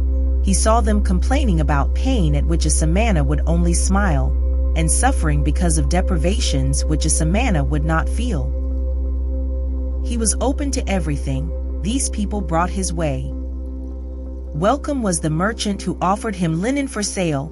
Welcome was the debtor who sought another loan. Welcome was the beggar who told him for 1 hour the story of his poverty, and who was not half as poor as any given samana. He did not treat the rich foreign merchant any different than the servant who shaved him, and the street vendor whom he let cheat him out of some small change when buying bananas. When Kamaswami came to him, to complain about his worries, or to reproach him concerning his business, he listened curiously and happily, was puzzled by him, tried to understand him, consented that he was a little bit right, only as much as he considered indispensable, and turned away from him, towards the next person who would ask for him. And there were many who came to him, many to do business with him, many to cheat him, many to draw some secret out of him, many to appeal to his sympathy, many to get his advice. He gave advice, he pitied, he made gifts, he let them cheat him a bit. And this entire game and the passion with which all people played this game occupied his thoughts just as much as the gods and Brahmins used to occupy them. At times he felt, deep in his chest, a dying, quiet voice, which admonished him quietly, lamented quietly. he hardly perceived it. And then, for an hour, he became aware of the strange life he was leading, of him doing lots of things which were only a game, of, though being happy and feeling joy at times, real life still passing him by and not touching him. As a ball player plays with his balls, he played with his business deals, with the people around him, watched them, found amusement in them. With his heart, with the source of his being, he was not with them. The source ran somewhere, far away from him, ran and ran invisibly, had nothing to do with his life anymore. And at several times he suddenly became scared on account of such thoughts, and wished that he would also be gifted with the ability to participate in all of this childlike naive occupations of the daytime with passion and with his heart, really to live, really to act, really to enjoy and to live, instead of just standing by as a spectator. But again and again, he came back to beautiful Kamala, learned the art of love, practiced the cult of lust, in which more than in anything else, giving and taking becomes one, chatted with her, learned from her, gave her advice, received advice. She understood him better than Govinda used to understand him. She was more similar to him.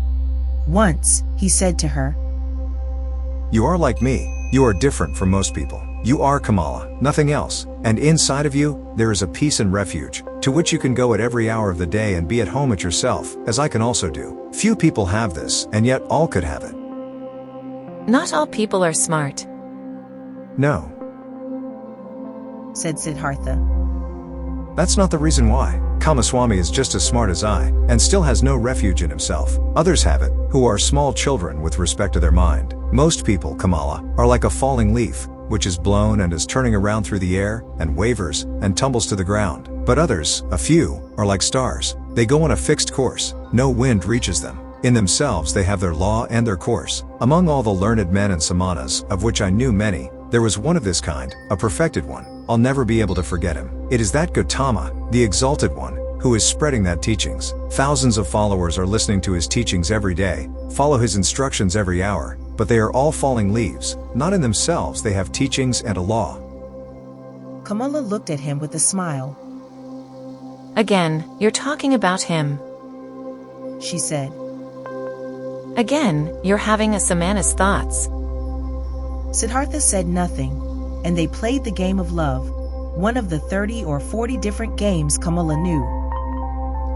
Her body was flexible like that of a jaguar and like the bow of a hunter. He who had learned from her how to make love was knowledgeable of many forms of lust, many secrets. For a long time she played with Siddhartha, enticed him, rejected him, forced him, embraced him, enjoyed his masterful skills, until he was defeated and rested exhausted by her side. The courtesan bent over him, took a long look at his face, at his eyes, which had grown tired. You are the best lover, she said thoughtfully, I ever saw. You're stronger than others, more supple, more willing. You've learned my art well, Siddhartha. At some time, when I'll be older, I'd want to bear your child. And yet, my dear, you've remained a samana, and yet you do not love me. You love nobody. Isn't it so? It might very well be so, Siddhartha said tiredly.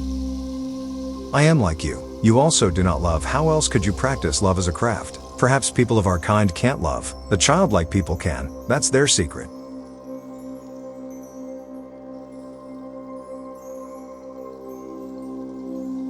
Chapter 7. Sansara. For a long time Siddhartha had lived the life of the world and of lust, though without being a part of it. His senses, which he had killed off in hot years as a samana, had awoken again. He had tasted riches, had tasted lust, had tasted power. Nevertheless, he had still remained in his heart for a long time a samana. Kamala, being smart, had realized this quite right. It was still the art of thinking, of waiting, of fasting, which guided his life. Still the people of the world, the childlike people, had remained alien to him as he was alien to them. Years passed by, surrounded by the good life. Siddhartha hardly felt them fading away. He had become rich. For quite a while he possessed a house of his own and his own servants, and a garden before the city by the river. The people liked him. They came to him whenever they needed money or advice, but there was nobody close to him except Kamala. That high, bright state of being awake, which he had experienced that one time at the height of his youth, in those days after Gotama's sermon, after the separation from Govinda, that tense expectation, that proud state of standing alone without teachings and without teachers, that supple willingness to listen to the divine voice in his own heart, had slowly become a memory, had been fleeting, distant and quiet. The holy source murmured, which used to be near, which used to murmur within himself.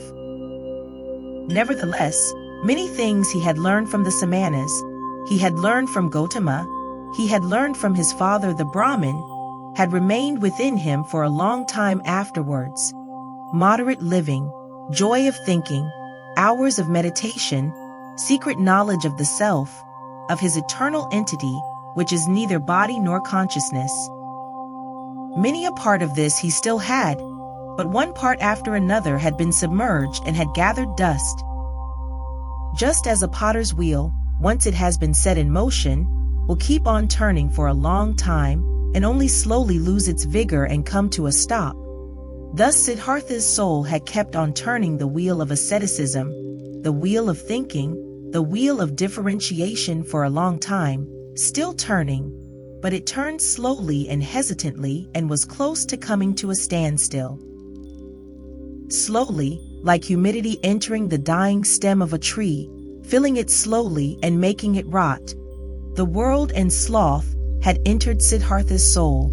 Slowly it filled his soul, made it heavy, made it tired, put it to sleep. On the other hand, his senses had become alive. There was much they had learned, much they had experienced. Siddhartha had learned to trade, to use his power over people, to enjoy himself with a woman. He had learned to wear beautiful clothes, to give orders to servants, to bathe in perfumed waters. He had learned to eat tenderly and carefully prepared food, even fish, even meat and poultry, spices and sweets, and to drink wine, which causes sloth and forgetfulness. He had learned to play with dice and on a chessboard, to watch dancing girls, to have himself carried about in a sedan chair, to sleep on a soft bed. But still he had felt different from and superior to the others. Always he had watched them with some mockery, some mocking disdain, with the same disdain which a samana constantly feels for the people of the world. When Kamaswami was ailing, when he was annoyed, when he felt insulted, when he was vexed by his worries as a merchant, Siddhartha had always watched it with mockery. Just slowly and imperceptibly, as the harvest seasons and rainy seasons passed by, his mockery had become more tired, his superiority had become more quiet.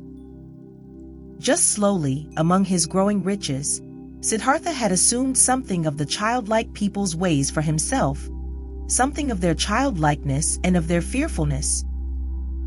And yet, he envied them just the more similar he became to them. He envied them for the one thing that was missing from him and that they had, the importance they were able to attach to their lives, the amount of passion in their joys and fears, the fearful but sweet happiness of being constantly in love. These people were all of the time in love with themselves, with women, with their children, with honors or money, with plans or hopes. But he did not learn this from them, this out of all things, this joy of a child and this foolishness of a child. He learned from them out of all things the unpleasant ones, which he himself despised. It happened more and more often that, in the morning after having had company the night before, he stayed in bed for a long time, felt unable to think and tired. It happened that he became angry and impatient when Kamaswami bored him with his worries. It happened that he laughed just too loud when he lost a game of dice. His face was still smarter and more spiritual than others, but it rarely laughed and assumed, one after another, those features which are so often found in the faces of rich people, those features of discontent, of sickliness, of ill humor, of sloth, of a lack of love. Slowly the disease of the soul, which rich people have, grabbed hold of him. Like a veil, like a thin mist, tiredness came over Siddhartha, slowly, getting a bit denser every day, a bit murkier every month, a bit heavier every year. As a new dress becomes old in time, loses its beautiful color in time, gets stains, gets wrinkles, gets worn off at the seams, and starts to show threadbare spots here and there.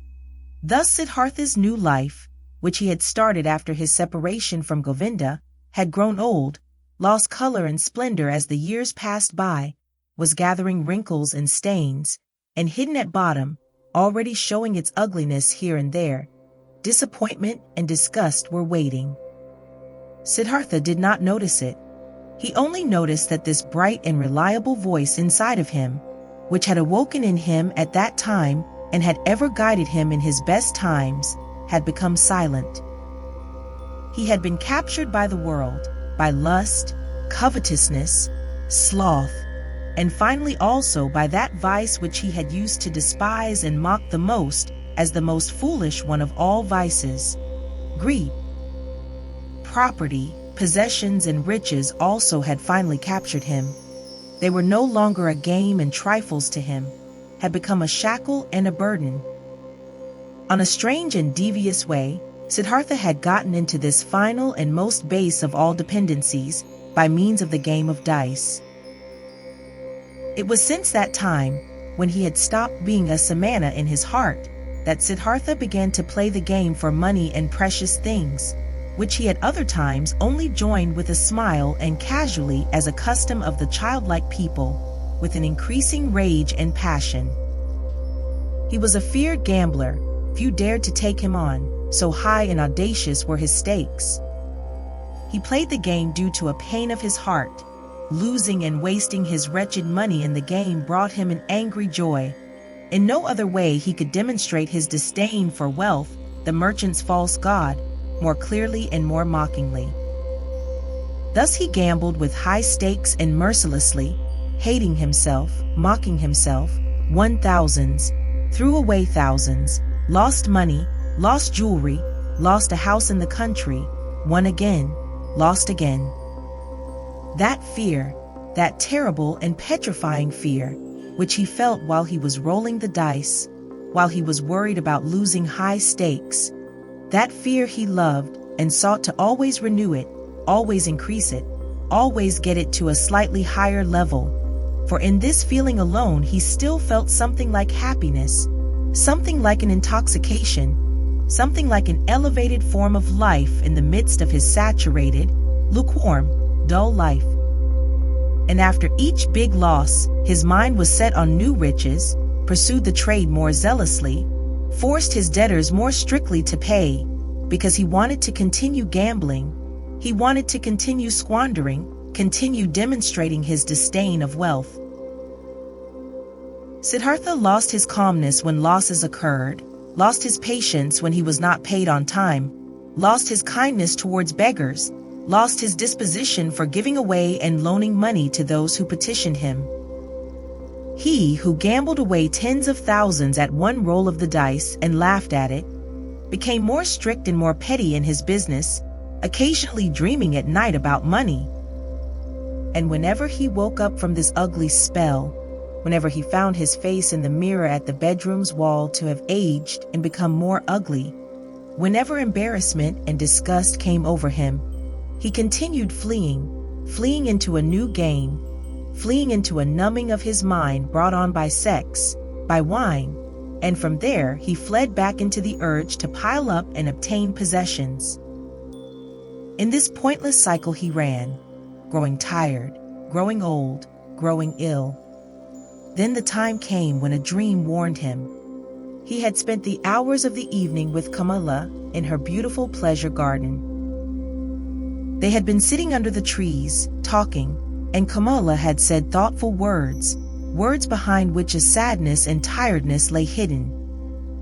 She had asked him to tell her about Gotama, and could not hear enough of him, how clear his eyes, how still and beautiful his mouth, how kind his smile, how peaceful his walk had been. For a long time, he had to tell her about the exalted Buddha, and Kamala had sighed and had said, "One day, perhaps soon, I'll also follow that Buddha. I'll give him my pleasure garden for a gift, and take my refuge in his teachings." But after this, she had aroused him, and had tied him to her in the act of making love with painful fervor, biting and in tears, as if once more she wanted to squeeze the last sweet drop out of this vain, fleeting pleasure. Never before, it had become so strangely clear to Siddhartha how closely lust was akin to death.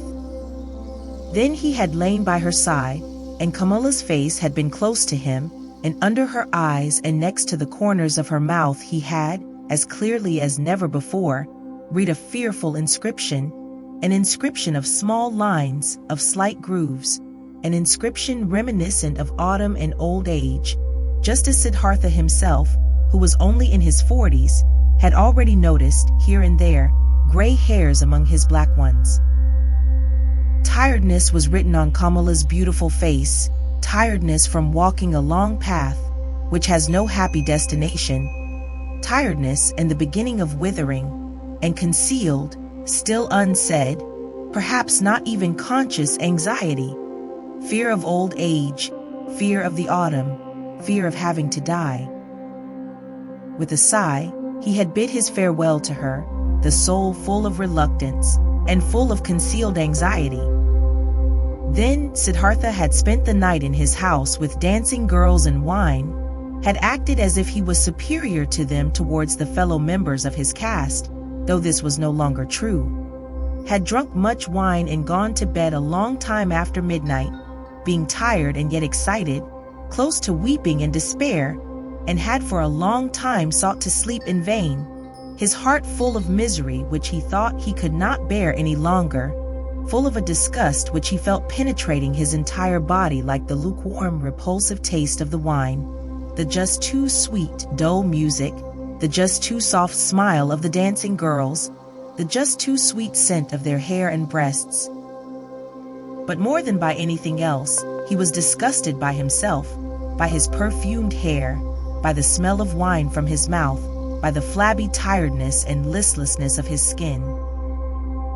Like when someone, who has eaten and drunk far too much, vomits it back up again with agonizing pain, and is nevertheless glad about the relief, thus this sleepless man wished to free himself of these pleasures, these habits, and all of this pointless life and himself, in an immense burst of disgust. Not until the light of the morning and the beginning of the first activities in the street before his city house, he had slightly fallen asleep, had found for a few moments a half unconsciousness, a hint of sleep.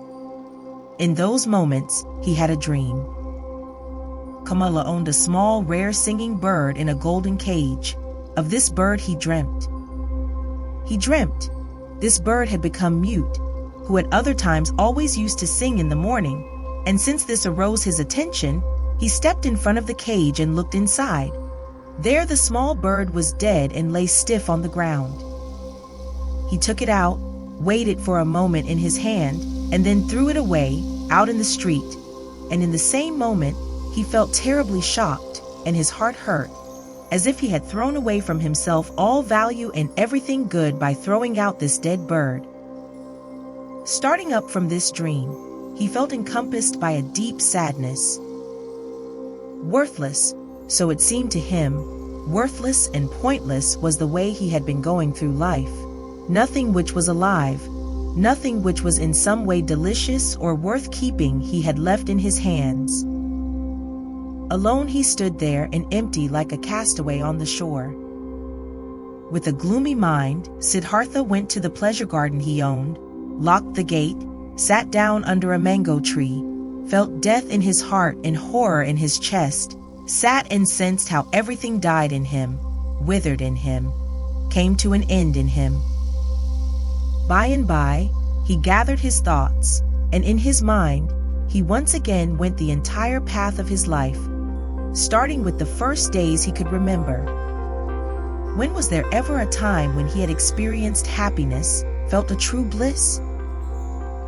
Oh yes, several times he had experienced such a thing. In his years as a boy, he has had a taste of it. When he had obtained praise from the Brahmins, he had felt it in his heart. There is a path in front of the one who has distinguished himself in the recitation of the holy verses, in the dispute with the learned ones, as an assistant in the offerings. Then he had felt it in his heart. There is a path in front of you. You are destined for. The gods are awaiting you.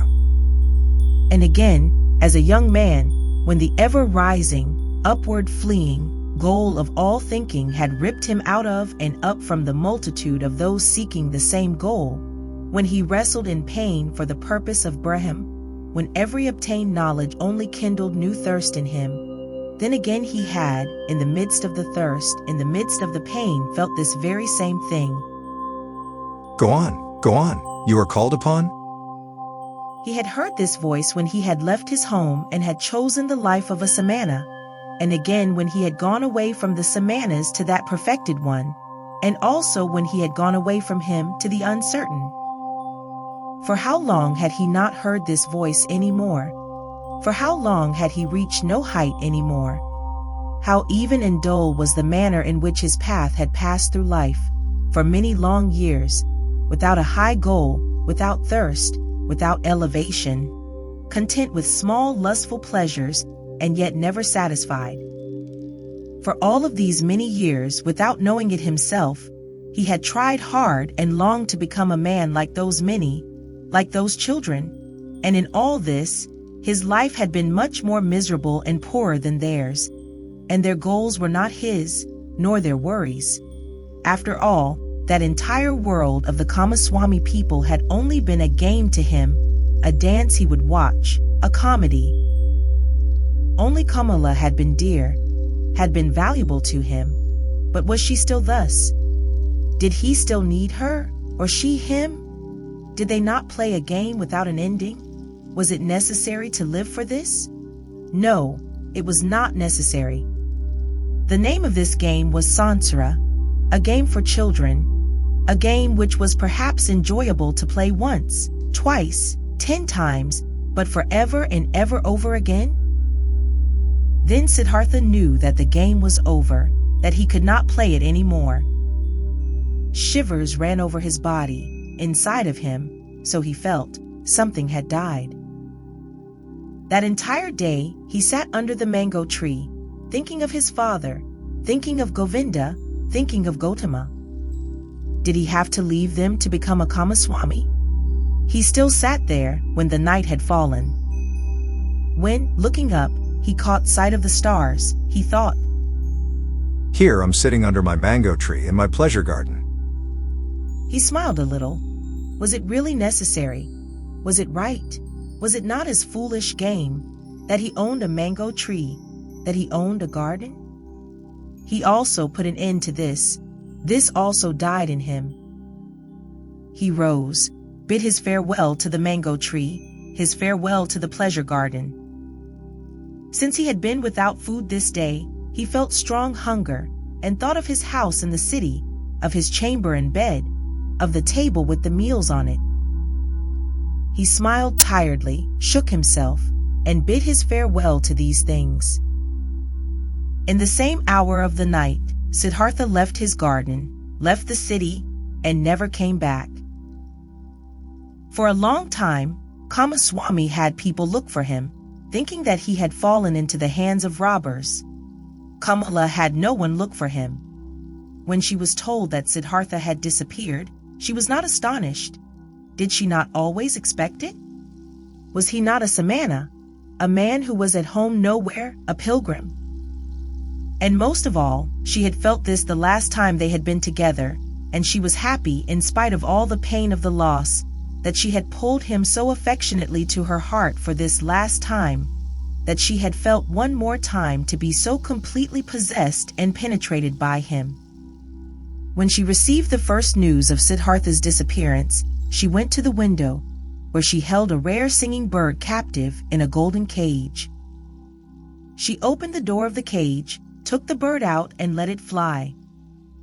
For a long time she gazed after it, the flying bird. From this day on, she received no more visitors and kept her house locked. But after some time, she became aware that she was pregnant from the last time she was together with Siddhartha.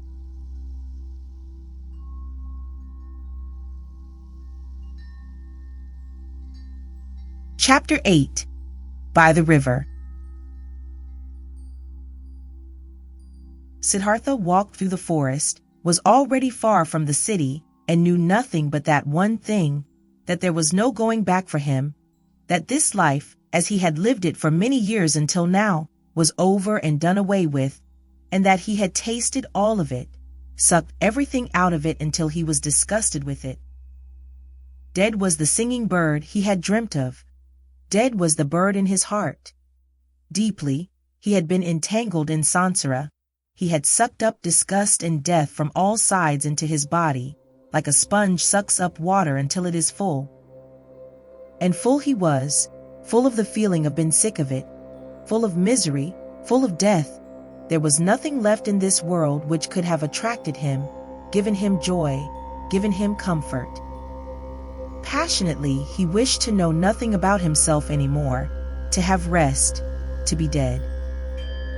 If there only was a lightning bolt to strike him dead, if there only was a tiger to devour him, if there only was a wine, a poison which would numb his senses, bring him forgetfulness and sleep, and no awakening from that. Was there still any kind of filth he had not soiled himself with, a sin or foolish act he had not committed, a dreariness of the soul he had not brought upon himself? Was it still at all possible to be alive? Was it possible to breathe in again and again, to breathe out, to feel hunger, to eat again, to sleep with a woman again? Was this cycle not exhausted and brought to a conclusion for him? Siddhartha reached the large river in the forest, the same river over which a long time ago, when he had still been a young man and came from the town of GOTAMA, a ferryman had conducted him. By this river he stopped. Hesitantly he stood at the bank. Tiredness and hunger had weakened him. And why should he walk on, wherever to? To which goal? No, there were no more goals. There was nothing left but the deep, painful yearning to shake off this whole desolate dream, to spit out this stale wine, to put an end to this miserable and shameful life. A branch bent over the bank of the river, a coconut tree. Siddhartha leaned against its trunk with his shoulder, embraced the trunk with one arm, and looked down into the green water, which ran and ran under him. Looked down and found himself to be entirely filled with the wish to let go, and to drown in these waters. A frightening emptiness was reflected back at him by the water, answering to the terrible emptiness in his soul. Yes, he had reached the end. There was nothing left for him, except to annihilate himself, except to smash the failure into which he had shaped his life, to throw it away before the feet of mockingly laughing gods. This was the great vomiting he had longed for, death, the smashing to bits of the form he hated. Let him be food for fishes, this dog Siddhartha, this lunatic, this depraved and rotten body, this weakened and abused soul. Let him be food for fishes and crocodiles. Let him be chopped to bits by the demons. With a distorted face he stared into the water, saw the reflection of his face and spit at it. In deep tiredness, he took his arm away from the trunk of the tree and turned a bit, in order to let himself fall straight down, in order to finally drown.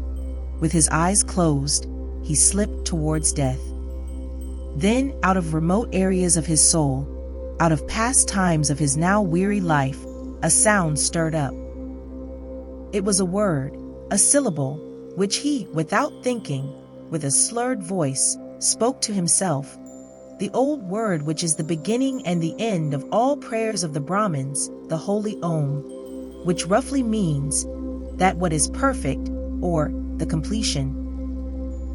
And in the moment when the sound of Om touched Siddhartha's ear, his dormant spirit suddenly woke up and realized the foolishness of his actions.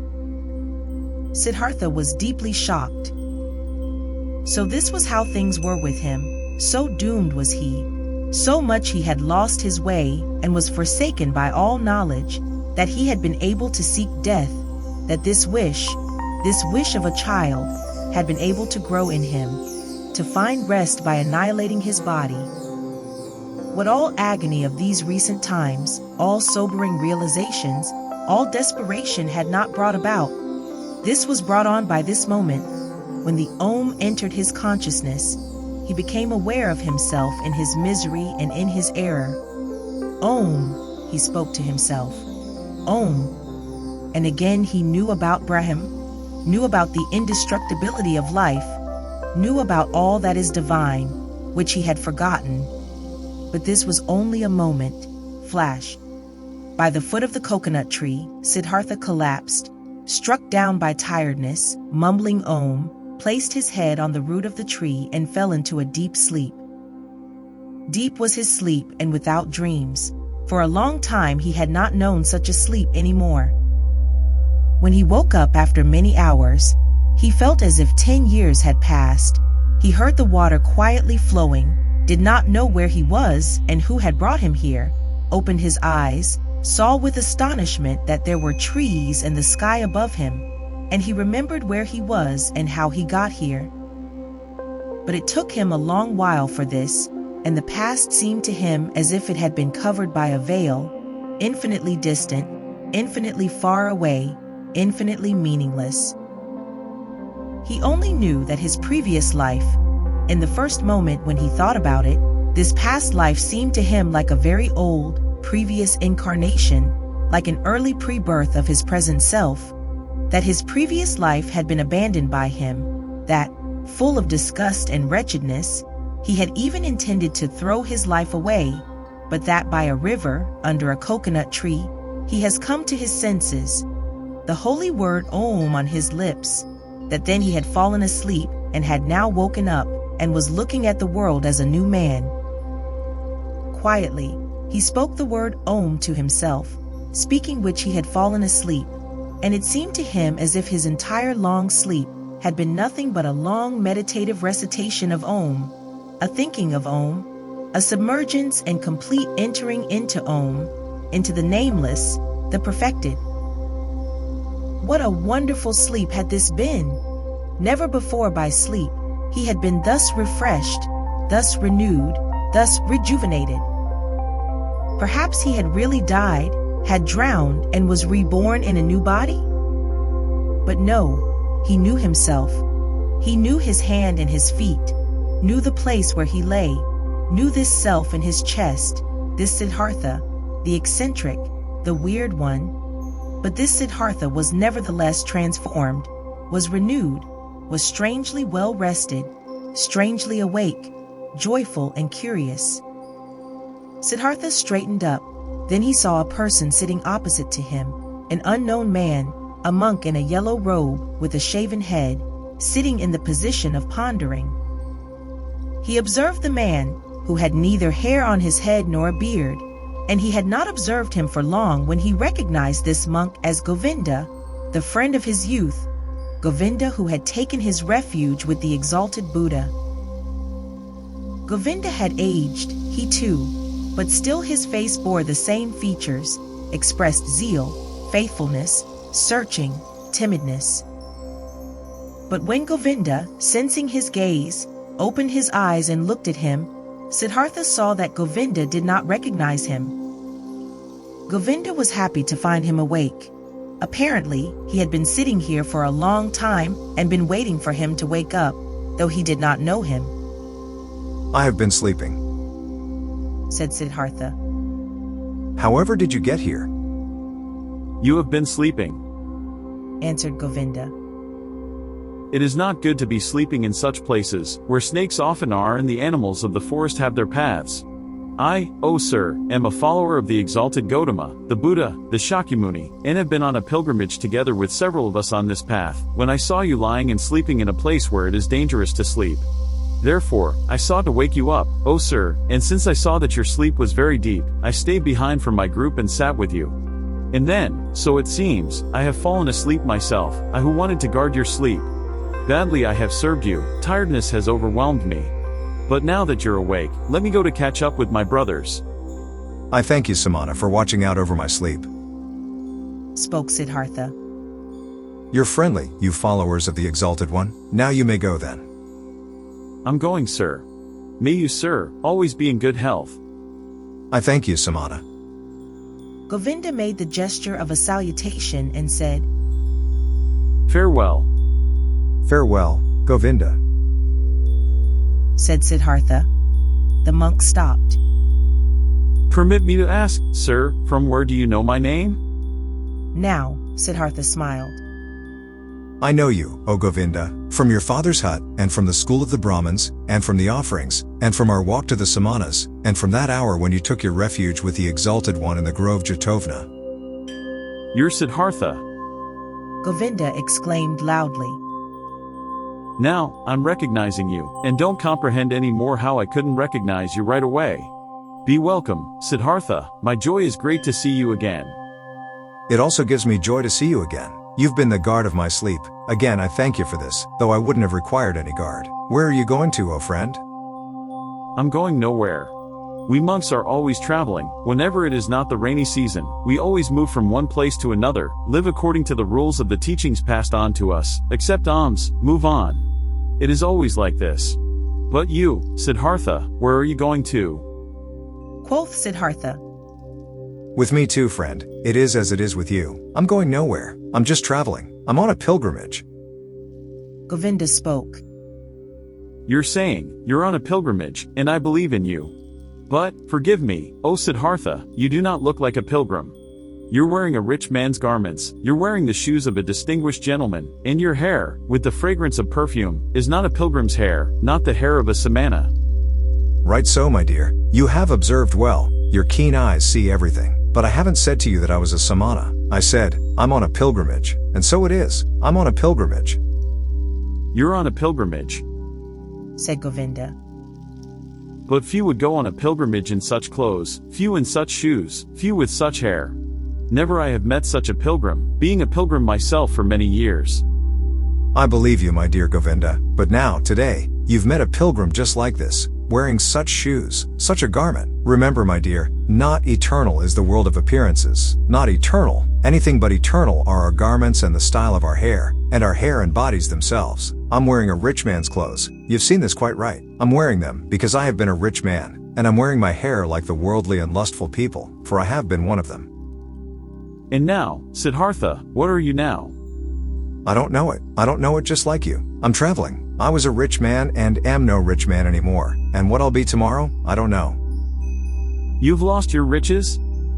I've lost them or they me. They somehow happened to slip away from me. The wheel of physical manifestations is turning quickly, Govinda. Where is Siddhartha the Brahmin? Where is Siddhartha the Samana? Where is Siddhartha the rich man? Non-eternal things change quickly, Govinda. You know it. Govinda looked at the friend of his youth for a long time with doubt in his eyes.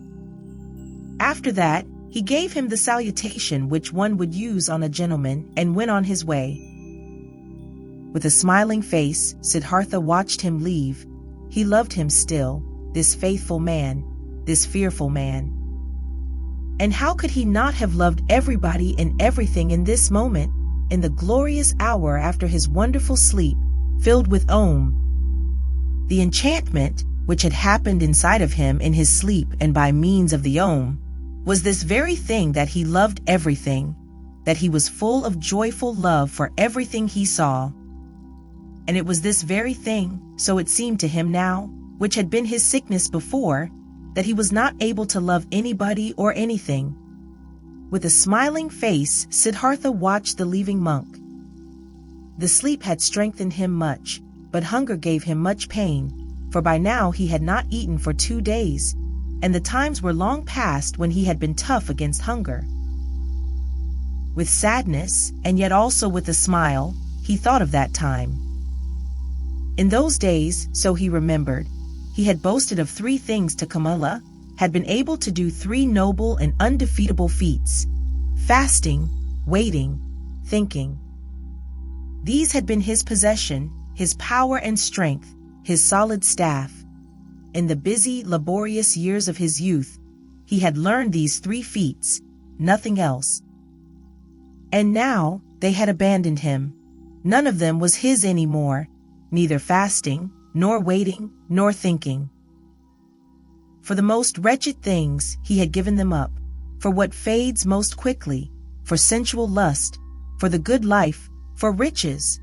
His life had indeed been strange. And now, so it seemed, now he had really become a childlike person. Siddhartha thought about his situation. Thinking was hard on him. He did not really feel like it, but he forced himself. Now, he thought, since all these most easily perishing things have slipped from me again, now I'm standing here under the sun again, just as I have been standing here a little child. Nothing is mine. I have no abilities. There is nothing I could bring about. I have learned nothing. How wondrous is this, now that I'm no longer young, that my hair is already half gray, that my strength is fading. Now I'm starting again at the beginning and as a child. Again, he had to smile. Yes, his fate had been strange.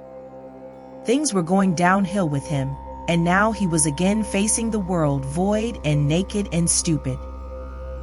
But he could not feel sad about this.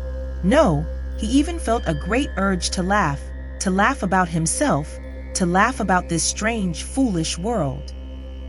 Things are going downhill with you, he said to himself, and laughed about it. And as he was saying it, he happened to glance at the river, and he also saw the river going downhill, always moving on downhill, and singing and being happy through it all.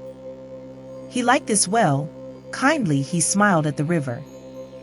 Was this not the river in which he had intended to drown himself in past times 100 years ago, or had he dreamed this? Wondrous indeed was my life, so he thought. Wondrous detours it has taken. As a boy, I had only to do with gods and offerings. As a youth, I had only to do with asceticism, with thinking and meditation, was searching for Brahman, worshipped the eternal in the Atman. But as a young man, I followed the penitents, lived in the forest, suffered of heat and frost, learned to hunger, taught my body to become dead. Wonderfully, soon afterwards, insight came towards me in the form of the great Buddhist teachings. I felt the knowledge of the oneness of the world circling in me like my own blood. But I also had to leave Buddha and the great knowledge. I went and learned the art of love with Kamala, learned trading with Kamaswami, piled up money, wasted money, learned to love my stomach, learned to please my senses. I had to spend many years losing my spirit, to unlearn thinking again, to forget the oneness. Isn't it just as if I had turned slowly and on a long detour from a man into a child, from a thinker into a childlike person? And yet, this path has been very good, and yet, the bird in my chest has not died. But what a path has this been!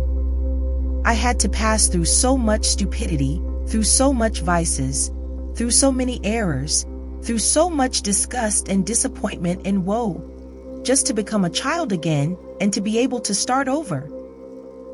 But it was right so. My heart says yes to it. My eyes smile to it. I've had to experience despair. I've had to sink down to the most foolish one of all thoughts, to the thought of suicide, in order to be able to experience divine grace, to hear Om again, to be able to sleep properly and awake properly again. I had to become a fool to find Atman in me again. I had to sin to be able to live again. Where else might my path lead me to? It is foolish, this path. It moves in loops. Perhaps it is going around in a circle. Let it go as it likes. I want to take it. Wonderfully, he felt joy rolling like waves in his chest. Wherever from, he asked his heart. Where from did you get this happiness? Might it come from that long, good sleep, which has done me so good? Or from the word Om, which I said? Or from the fact that I have escaped, that I have completely fled, that I am finally free again and am standing like a child under the sky? Oh, how good is it to have fled, to have become free. How clean and beautiful is the air here, how good to breathe. There, where I ran away from, there everything smelled of ointments, of spices, of wine, of excess, of sloth. How did I hate this world of the rich, of those who revel in fine food, of the gamblers? How did I hate myself for staying in this terrible world for so long? How did I hate myself, have deprived, poisoned, tortured myself, have made myself old and evil? No, never again I will, as I used to like doing so much, delude myself into thinking that Siddhartha was wise. But this one thing I have done well, this I like, this I must praise, that there is now an end to that hatred against myself, to that foolish and dreary life. I praise you, Siddhartha, after so many years of foolishness, you have once again had an idea, have done something, have heard the bird in your chest singing and have followed it. Thus he praised himself, found joy in himself, listened curiously to his stomach, which was rumbling with hunger. He had now, so he felt, in these recent times and days, completely tasted and spit out, devoured up to the point of desperation and death, a piece of suffering, a piece of misery. Like this, it was good. For much longer, he could have stayed with Kamaswami, made money, wasted money, filled his stomach, and let his soul die of thirst. For much longer he could have lived in this soft, well-upholstered hell, if this had not happened, the moment of complete hopelessness and despair, that most extreme moment, when he hung over the rushing waters and was ready to destroy himself. That he had felt this despair, this deep disgust, and that he had not succumbed to it, that the bird, the joyful source and voice in him, was still alive after all. This was why he felt joy. This was why he laughed. This was why his face was smiling brightly under his hair, which had turned gray. It is good He thought. to get a taste of everything for oneself, which one needs to know. That lust for the world and riches do not belong to the good things. I have already learned as a child. I have known it for a long time, but I have experienced only now. And now I know it. Don't just know it in my memory, but in my eyes, in my heart, in my stomach. Good for me to know this. For a long time, he pondered his transformation, listened to the bird as it sang for joy. Had not this bird died in him? Had he not felt its death? No. Something else from within him had died, something which already for a long time had yearned to die. Was it not this what he used to intend to kill in his ardent years as a penitent?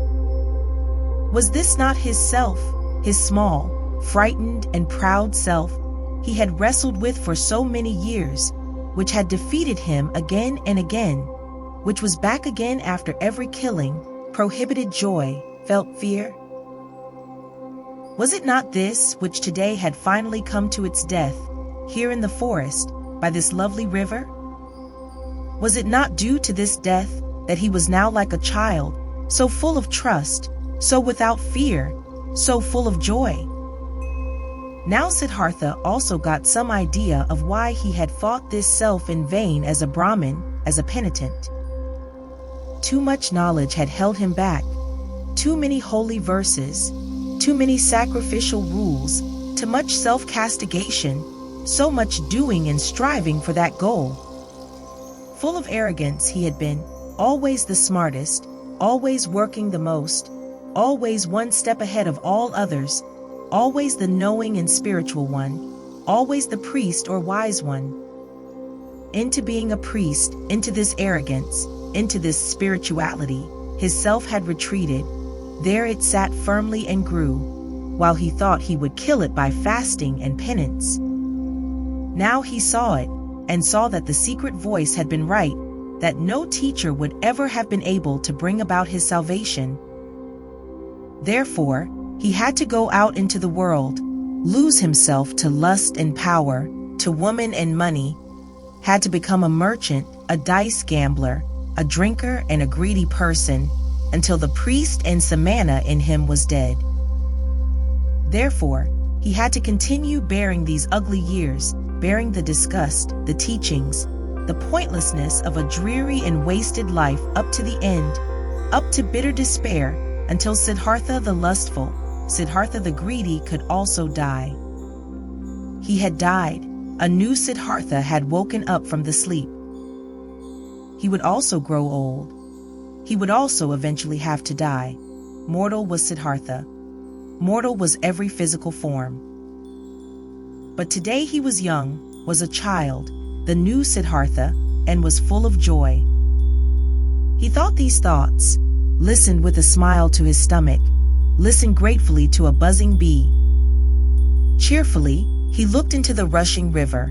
Never before he had liked a water so well as this one. Never before he had perceived the voice and the parable of the moving water thus strongly and beautifully. It seemed to him as if the river had something special to tell him, something he did not know yet, which was still awaiting him. In this river, Siddhartha had intended to drown himself. In it, the old, tired, desperate Siddhartha had drowned today. But the new Siddhartha felt a deep love for this rushing water and decided for himself not to leave it very soon.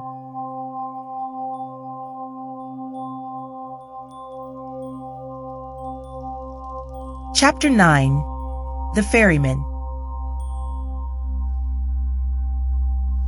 By this river I want to stay, thought Siddhartha. It is the same which I have crossed a long time ago on my way to the childlike people. A friendly ferryman had guided me then. He is the one I want to go to, starting out from his hut. My path had led me at that time into a new life, which had now grown old and is dead. My present path, my present new life, shall also take its start there. Tenderly, he looked into the rushing water, into the transparent green, into the crystal lines of its drawing, so rich in secrets. Bright pearls he saw rising from the deep, quiet bubbles of air floating on the reflecting surface, the blue of the sky being depicted in it. With 1,000 eyes the river looked at him, with green ones, with white ones, with crystal ones, with sky blue ones. How did he love this water? How did it delight him? How grateful was he to it? In his heart he heard the voice talking, which was newly awaking, and it told him, "Love this water. Stay near it. Learn from it." Oh yes, he wanted to learn from it. He wanted to listen to it. He who would understand this water and its secrets, so it seemed to him, would also understand many other things, many secrets, all secrets. But out of all secrets of the river, he today only saw one. This one touched his soul. He saw, this water ran and ran, incessantly it ran, and was nevertheless always there, was always at all times the same and yet new in every moment. Great be he who would grasp this, understand this. He understood and grasped it not, only felt some idea of its stirring, a distant memory, divine voices. Siddhartha rose. The workings of hunger in his body became unbearable. In a daze he walked on, up the path by the bank, upriver, listened to the current, listened to the rumbling hunger in his body. When he reached the ferry, the boat was just ready, and the same ferryman who had once transported the young Samana across the river stood in the boat. Siddhartha recognized him.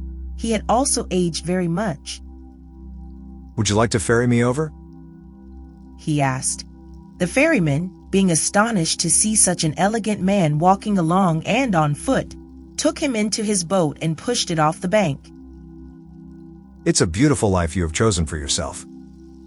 The passenger spoke. It must be beautiful to live by this water every day and to cruise on it. With a smile, The man at the oar moved from side to side. It is beautiful, sir. It is as you say. But isn't every life, isn't every work beautiful? This may be true, but I envy you for yours. Ah, you would soon stop enjoying it. This is nothing for people wearing fine clothes. Siddhartha laughed. Once before, I have been looked upon today because of my clothes. I've been looked upon with distrust. Wouldn't you, ferryman, like to accept these clothes, which are a nuisance to me, from me? For you must know, I have no money to pay your fare. You're joking, sir. The ferryman laughed. I'm not joking, friend. Behold, once before you have ferried me across this water in your boat for the immaterial reward of a good deed. Thus do it today as well and accept my clothes for it. And do you, sir, intend to continue traveling without clothes? Ah, most of all I wouldn't want to continue traveling at all. Most of all I would like you, ferryman, to give me an old loincloth and keep me with you as your assistant, or rather as your trainee, for I'll have to learn first how to handle the boat. For a long time the ferryman looked at the stranger, searching. Now I recognize you, he finally said. At one time, you've slept in my hut. This was a long time ago, possibly more than 20 years ago, and you've been ferried across the river by me, and we parted like good friends. Haven't you been a samana? I can't think of your name anymore. My name is Siddhartha, and I was a samana when you've last seen me. So be welcome, Siddhartha. My name is Vasudeva. You will, so I hope, be my guest today as well and sleep in my hut, and tell me where you're coming from and why these beautiful clothes are such a nuisance to you. They had reached the middle of the river, and Vasudeva pushed the oar with more strength in order to overcome the current. He worked calmly, his eyes fixed in on the front of the boat with brawny arms. Siddhartha sat and watched him, and remembered how once before, on that last day of his time as a samana, love for this man had stirred in his heart. Gratefully, he accepted Vasudeva's invitation. When they had reached the bank, he helped him to tie the boat to the stakes. After this, the ferryman asked him to enter the hut, offered him bread and water, and Siddhartha ate with eager pleasure, and also ate with eager pleasure of the mango fruits Vasudeva offered him. Afterwards, it was almost the time of the sunset. They sat on a log by the bank, and Siddhartha told the ferryman about where he originally came from, and about his life, as he had seen it before his eyes today, in that hour of despair. Until late at night lasted his tale. Vasudeva listened with great attention. Listening carefully, he let everything enter his mind, birthplace and childhood, all that learning, all that searching, all joy, all distress. This was among the ferryman's virtues one of the greatest. Like only a few, he knew how to listen. Without him having spoken a word, the speaker sensed how Vasudeva let his words enter his mind, quiet, open, waiting, how he did not lose a single one, awaited not a single one with impatience, did not add his praise or rebuke, was just listening. Siddhartha felt what a happy fortune it is to confess to such a listener, to bury in his heart his own life, his own search, his own suffering. But in the end of Siddhartha's tale, when he spoke of the tree by the river, and of his deep fall, of the holy Om, and how he had felt such a love for the river after his slumber, the ferryman listened with twice the attention, entirely and completely absorbed by it, with his eyes closed. But when Siddhartha fell silent, and a long silence had occurred, then Vasudeva said, It is as I thought.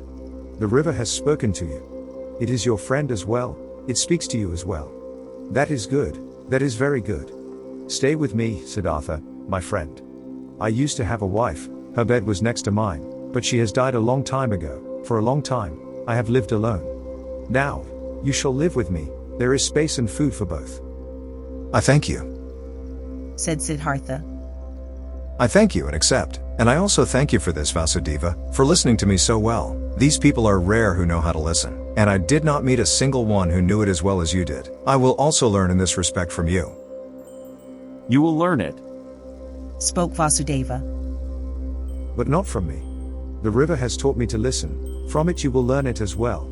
It knows everything, the river, everything can be learned from it. See, you've already learned this from the water too, that it is good to strive downwards, to sink, to seek depth.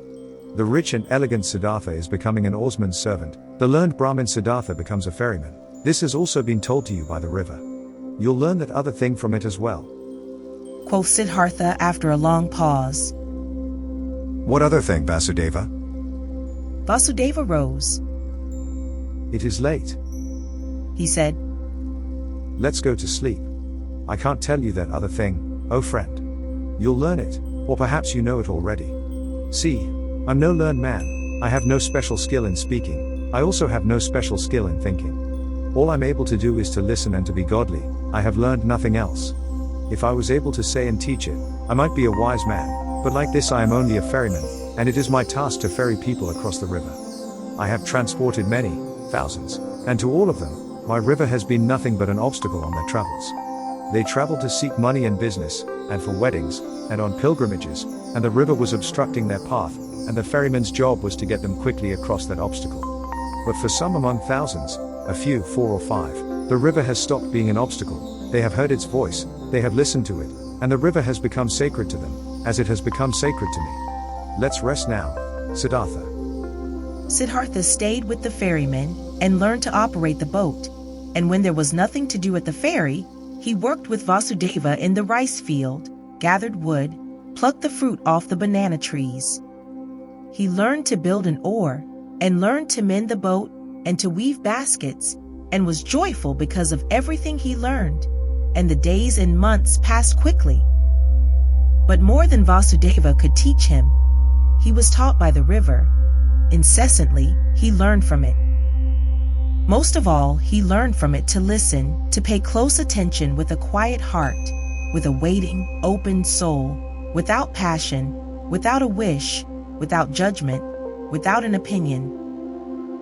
In a friendly manner, he lived side by side with Vasudeva, and occasionally they exchanged some words, few and at length thought about words.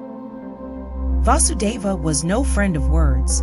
Rarely, Siddhartha succeeded in persuading him to speak. Did you? So he asked him at one time, Did you too learn that secret from the river that there is no time? Vasudeva's face was filled with a bright smile. Yes, Siddhartha. He spoke. It is this what you mean, isn't it, that the river is everywhere at once, at the source and at the mouth, at the waterfall, at the ferry, at the rapids, in the sea, in the mountains, everywhere at once, and that there is only the present time for it, not the shadow of the past, not the shadow of the future?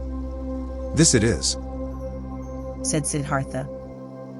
And when I had learned it, I looked at my life, and it was also a river, and the boy Siddhartha was only separated from the man Siddhartha and from the old man Siddhartha by a shadow, not by something real. Also, Siddhartha's previous births were no past, and his death and his return to Brahma was no future. Nothing was, nothing will be. Everything is, everything has existence and is present.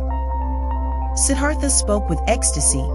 Deeply, this enlightenment had delighted him. Oh, was not all suffering time? Were not all forms of tormenting oneself and being afraid time? Was not everything hard, everything hostile in the world gone and overcome as soon as one had overcome time, as soon as time would have been put out of existence by one's thoughts? In ecstatic delight he had spoken, but Vasudeva smiled at him brightly and nodded in confirmation. Silently he nodded, brushed his hand over Siddhartha's shoulder, turned back to his work. And once again, when the river had just increased its flow in the rainy season and made a powerful noise, then said Siddhartha, Isn't it so, O friend? The river has many voices, very many voices. Hasn't it the voice of a king, and of a warrior, and of a bull, and of a bird of the night, and of a woman giving birth, and of a sighing man, and 1,000 other voices more? So it is. Vasudeva nodded. All voices of the creatures are in its voice. And do you know? Siddhartha continued. What word it speaks, when you succeed in hearing all of its 10,000 voices at once? Happily, Vasudeva's face was smiling. He bent over to Siddhartha and spoke the holy Om into his ear. And this had been the very thing which Siddhartha had also been hearing. And time after time, his smile became more similar to the ferryman's, became almost just as bright, almost just as thoroughly glowing with bliss, just as shining out of thousands small wrinkles, just as alike to a child's, just as alike to an old man's. Many travelers, seeing the two ferrymen, thought they were brothers. Often they sat in the evening together by the bank on the log, said nothing, and both listened to the water, which was no water to them, but the voice of life, the voice of what exists, of what is eternally taking shape.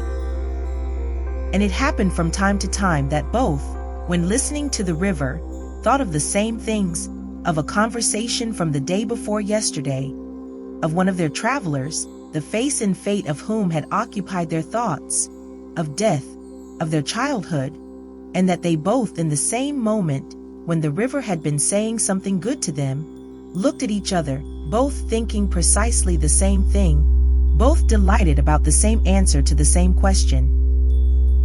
There was something about this ferry and the two ferrymen which was transmitted to others, which many of the travelers felt.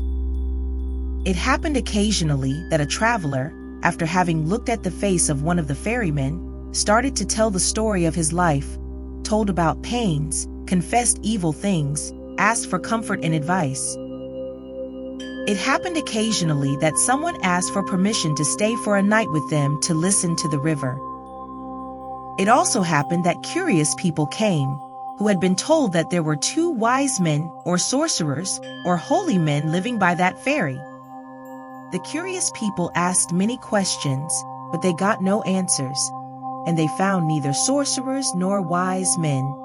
They only found two friendly little old men, who seemed to be mute and to have become a bit strange and gaga. And the curious people laughed and were discussing how foolishly and gullibly the common people were spreading such empty rumors. The years passed by, and nobody counted them. Then, at one time, monks came by on a pilgrimage, followers of GOTAMA, the Buddha, who were asking to be ferried across the river, and by them the ferrymen were told that they were most hurriedly walking back to their great teacher, for the news had spread the Exalted One was deadly sick and would soon die his last human death, in order to become one with the salvation. It was not long until a new flock of monks came along on their pilgrimage, and another one, and the monks as well as most of the other travelers and people walking through the land spoke of nothing else than of GOTAMA and his impending death. And as people are flocking from everywhere and from all sides, when they are going to war or to the coronation of a king, and are gathering like ants in droves, thus they flocked, like being drawn on by a magic spell, to where the great Buddha was awaiting his death, where the huge event was to take place, and the great perfected one of an era was to become one with the glory. Often Siddhartha thought in those days of the dying wise man, the great teacher, whose voice had admonished nations and had awoken hundreds of thousands, whose voice he had also once heard, whose holy face he had also once seen with respect. Kindly he thought of him, saw his path to perfection before his eyes, and remembered with a smile those words which he had once, as a young man, said to him, the Exalted One. They had been, so it seemed to him, proud and precocious words. With a smile, he remembered them. For a long time he knew that there was nothing standing between GOTAMA and him anymore, though he was still unable to accept his teachings. No, there was no teaching a truly searching person, someone who truly wanted to find, could accept. But he who had found, he could approve of any teachings, every path, every goal. There was nothing standing between him and all the other 1,000 any more who lived in that what is eternal, who breathed what is divine. On one of these days, when so many went on a pilgrimage to the dying Buddha, KAMALA also went to him, who used to be the most beautiful of the courtesans. A long time ago, she had retired from her previous life, had given her garden to the monks of GOTAMA as a gift, had taken her refuge in the teachings, was among the friends and benefactors of the pilgrims. Together with Siddhartha the boy, her son, she had gone on her way due to the news of the near death of Gotama, in simple clothes, on foot. With her little son she was traveling by the river, but the boy had soon grown tired, desired to go back home, desired to rest, desired to eat, became disobedient and started whining. Kamala often had to take a rest with him. He was accustomed to having his way against her. She had to feed him, had to comfort him, had to scold him. He did not comprehend why he had to go on this exhausting and sad pilgrimage with his mother, to an unknown place, to a stranger who was holy and about to die. So what if he died? How did this concern the boy? The pilgrims were getting close to Vasudeva's ferry when little Siddhartha once again forced his mother to rest. She, Kamala herself, had also become tired, and while the boy was chewing a banana, she crouched down on the ground, closed her eyes a bit, and rested. But suddenly, she uttered a wailing scream. The boy looked at her in fear and saw her face having grown pale from horror, and from under her dress, a small black snake fled, by which Kamala had been bitten. Hurriedly, they now both ran along the path, in order to reach people, and got near to the ferry. There Kamala collapsed and was not able to go any further.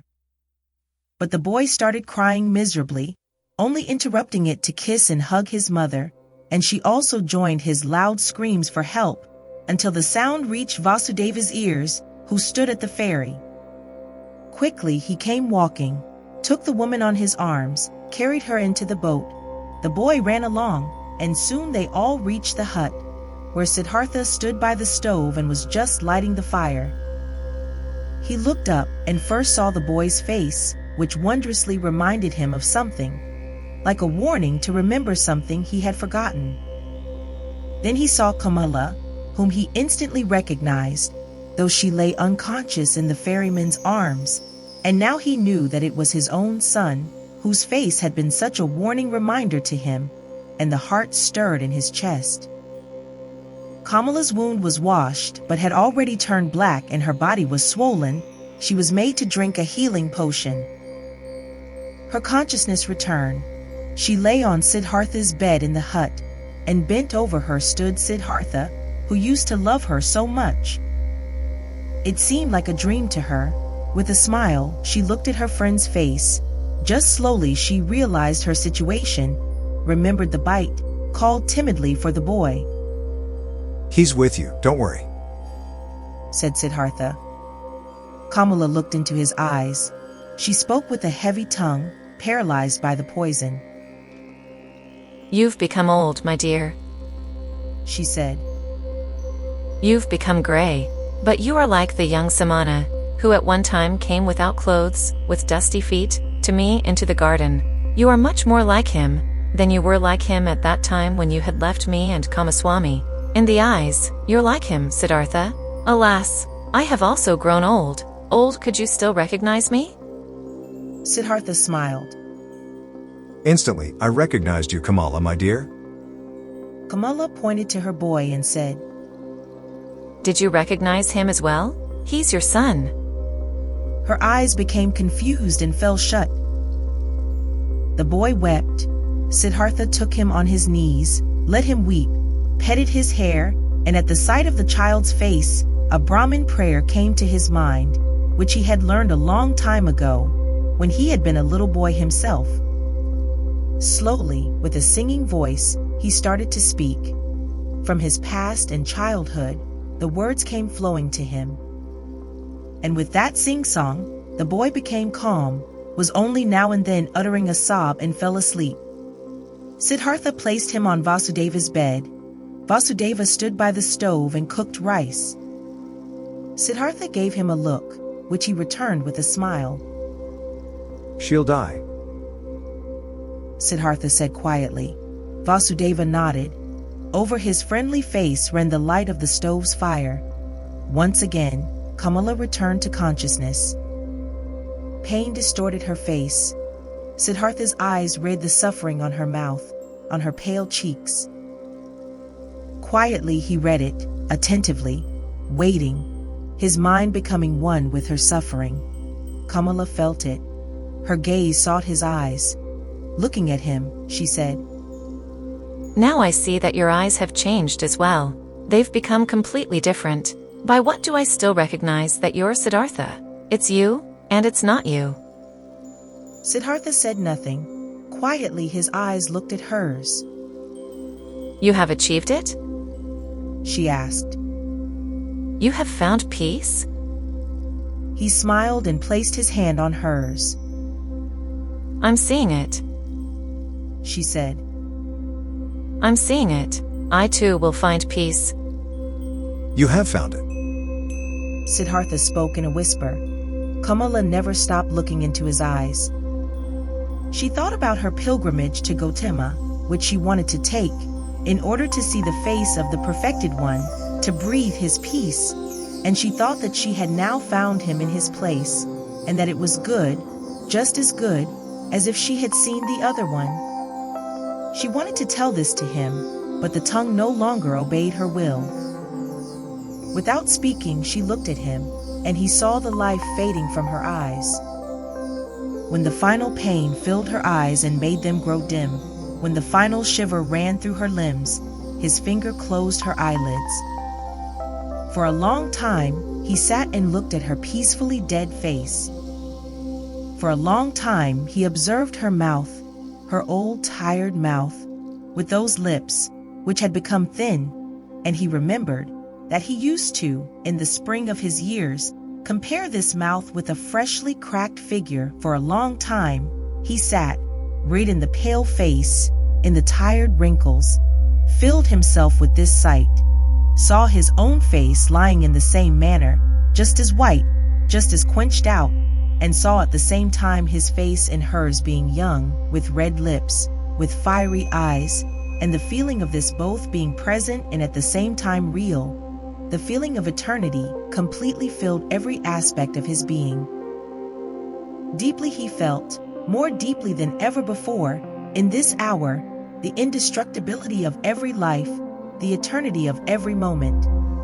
When he rose, Vasudeva had prepared rice for him, but Siddhartha did not eat. In the stable, where their goats stood, the two old men prepared beds of straw for themselves, and Vasudeva lay himself down to sleep. But Siddhartha went outside and sat this night before the hut, listening to the river, surrounded by the past, touched and encircled by all times of his life at the same time. But occasionally he rose, stepped to the door of the hut and listened, whether the boy was sleeping. Early in the morning, even before the sun could be seen, Vasudeva came out of the stable and walked over to his friend. You haven't slept. He said. No, Vasudeva, I sat here, I was listening to the river. A lot it has told me. Deeply it has filled me with the healing thought, with the thought of oneness. You've experienced suffering, Siddhartha, but I see, no sadness has entered your heart. No, my dear, how should I be sad? I, who have been rich and happy, have become even richer and happier now. My son has been given to me. Your son shall be welcome to me as well. But now, Siddhartha, let's get to work. There is much to be done. Kamala has died on the same bed, on which my wife had died a long time ago. Let us also build Kamala's funeral pile on the same hill on which I had then built my wife's funeral pile. While the boy was still asleep, they built the funeral pile.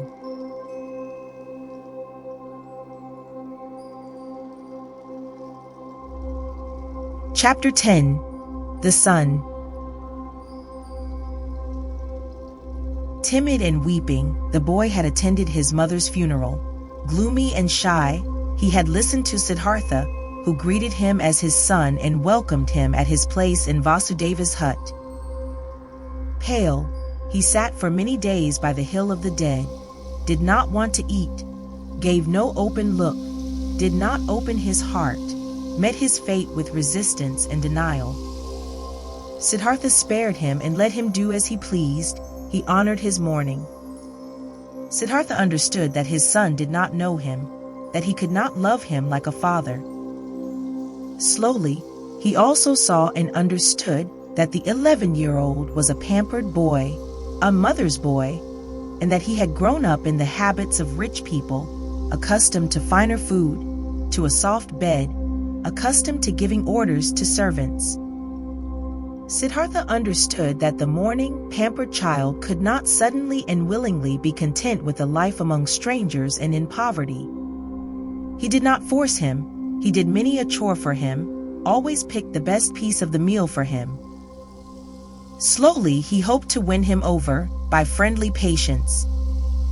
Rich and happy, he had called himself, when the boy had come to him. Since time had passed on in the meantime, and the boy remained a stranger and in a gloomy disposition, since he displayed a proud and stubbornly disobedient heart, did not want to do any work, did not pay his respect to the old men, stole from Vasudeva's fruit trees. Then Siddhartha began to understand that his son had not brought him happiness and peace, but suffering and worry. But he loved him, and he preferred the suffering and worries of love over happiness and joy without the boy. Since young Siddhartha was in the hut, the old men had split the work. Vasudeva had again taken on the job of the ferryman all by himself, and Siddhartha, in order to be with his son, did the work in the hut and the field. For a long time, for long months, Siddhartha waited for his son to understand him, to accept his love, to perhaps reciprocate it. For long months, Vasudeva waited, watching, waited, and said nothing. One day, when Siddhartha the younger had once again tormented his father very much with spite and an unsteadiness in his wishes, and had broken both of his rice bowls, Vasudeva took in the evening his friend aside and talked to him. Pardon me. He said, From a friendly heart, I'm talking to you. I'm seeing that you are tormenting yourself. I'm seeing that you're in grief. Your son, my dear, is worrying you, and he is also worrying me. That young bird is accustomed to a different life, to a different nest. He has not, like you, ran away from riches and the city, being disgusted and fed up with it. Against his will, he had to leave all this behind. I asked the river, friend, many times I have asked it. But the river laughs. It laughs at me, it laughs at you and me, and is shaking with laughter at our foolishness. Water wants to join water, youth wants to join youth. Your son is not in the place where he can prosper. You too should ask the river, you too should listen to it. Troubled, Siddhartha looked into his friendly face, in the many wrinkles of which there was incessant cheerfulness. How could I part with him? He said quietly, ashamed. Give me some more time, my dear. See, I'm fighting for him. I'm seeking to win his heart. With love and with friendly patience I intend to capture it. One day, the river shall also talk to him. He also is called upon. Vasudeva's smile flourished more warmly. Oh yes, he too is called upon. He too is of the eternal life. But do we, you and me, know what he is called upon to do, what path to take, what actions to perform, what pain to endure? Not a small one, his pain will be, after all, his heart is proud and hard. People like this have to suffer a lot, do much injustice, burden themselves with much sin. Tell me, my dear, you're not taking control of your son's upbringing? You don't force him? You don't beat him? You don't punish him? No, Vasudeva, I don't do anything of this. I knew it. You don't force him, don't beat him, don't give him orders, because you know that soft is stronger than hard, water stronger than rocks, love stronger than force. Very good, I praise you. But aren't you mistaken in thinking that you wouldn't force him, wouldn't punish him? Don't you shackle him with your love? Don't you make him feel inferior every day? And don't you make it even harder on him with your kindness and patience? Don't you force him, the arrogant and pampered boy, to live in a hut with two old banana eaters, to whom even rice is a delicacy, whose thoughts can't be his, whose hearts are old and quiet and beat in a different pace than his? Isn't he forced? Isn't he punished by all this? Troubled, Siddhartha looked to the ground. Quietly, he asked, What do you think I should do? Quoth Vasudeva, Bring him into the city, bring him into his mother's house, there'll still be servants around, give him to them. And when there aren't any around anymore, bring him to a teacher, not for the teaching's sake, but so that he shall be among other boys, and among girls, and in the world which is his own. Have you never thought of this? You're seeing into my heart. Siddhartha spoke sadly. Often, I have thought of this. But look, how shall I put him, who had no tender heart anyhow, into this world? Won't he become exuberant? Won't he lose himself to pleasure and power? Won't he repeat all of his father's mistakes? Won't he perhaps get entirely lost in Sansara? Brightly, the ferryman's smile lit up.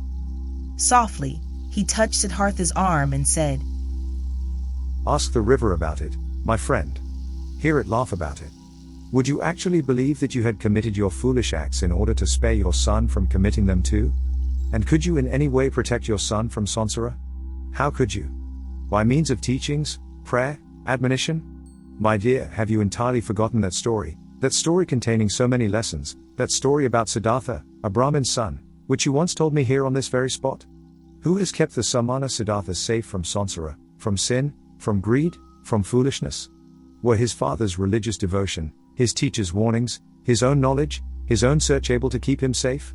Which father, which teacher had been able to protect him from living his life for himself, from soiling himself with life, from burdening himself with guilt, from drinking the bitter drink for himself, from finding his path for himself? Would you think, my dear, anybody might perhaps be spared from taking this path? That perhaps your little son would be spared, because you love him, because you would like to keep him from suffering and pain and disappointment? But even if you would die 10 times for him, you would not be able to take the slightest part of his destiny upon yourself. Never before had Vasudeva spoken so many words. Kindly Siddhartha thanked him, went troubled into the hut, could not sleep for a long time. Vasudeva had told him nothing he had not already thought and known for himself. But this was a knowledge he could not act upon. Stronger than the knowledge was his love for the boy. Stronger was his tenderness, his fear to lose him. Had he ever lost his heart so much to something? Had he ever loved any person thus blindly, thus sufferingly, thus unsuccessfully, and yet thus happily? Siddhartha could not heed his friend's advice. He could not give up the boy. He let the boy give him orders. He let him disregard him. He said nothing and waited. Daily, he began the mute struggle of friendliness, the silent war of patience. Vasudeva also said nothing and waited, friendly, knowing, patient. They were both masters of patience. At one time, when the boy's face reminded him very much of Kamala, Siddhartha suddenly had to think of a line which Kamala a long time ago, in the days of their youth, had once said to him. You cannot love, she had said to him, and he had agreed with her and had compared himself with the star, while comparing the childlike people with falling leaves, and nevertheless, he had also sensed an accusation in that line. Indeed, he had never been able to lose or devote himself completely to another person, to forget himself, to commit foolish acts for the love of another person. Never he had been able to do this, and this was, as it had seemed to him at that time, the great distinction which set him apart from the childlike people. But now, since his son was here, now he, Siddhartha, had also become completely a childlike person, suffering for the sake of another person, loving another person, lost to a love, having become a fool on account of love. Now he too felt, late, once in his lifetime, this strongest and strangest of all passions, suffered from it, suffered miserably, and was nevertheless in bliss, was nevertheless renewed in one respect, enriched by one thing. He did sense very well that this love, this blind love for his son, was a passion, something very human, that it was Sansara, a murky source, dark waters. Nevertheless, he felt at the same time, it was not worthless, it was necessary, came from the essence of his own being. This pleasure also had to be atoned for, this pain also had to be endured, these foolish acts also had to be committed. Through all this, the son let him commit his foolish acts, let him court for his affection, let him humiliate himself every day by giving in to his moods. This father had nothing which would have delighted him and nothing which he would have feared.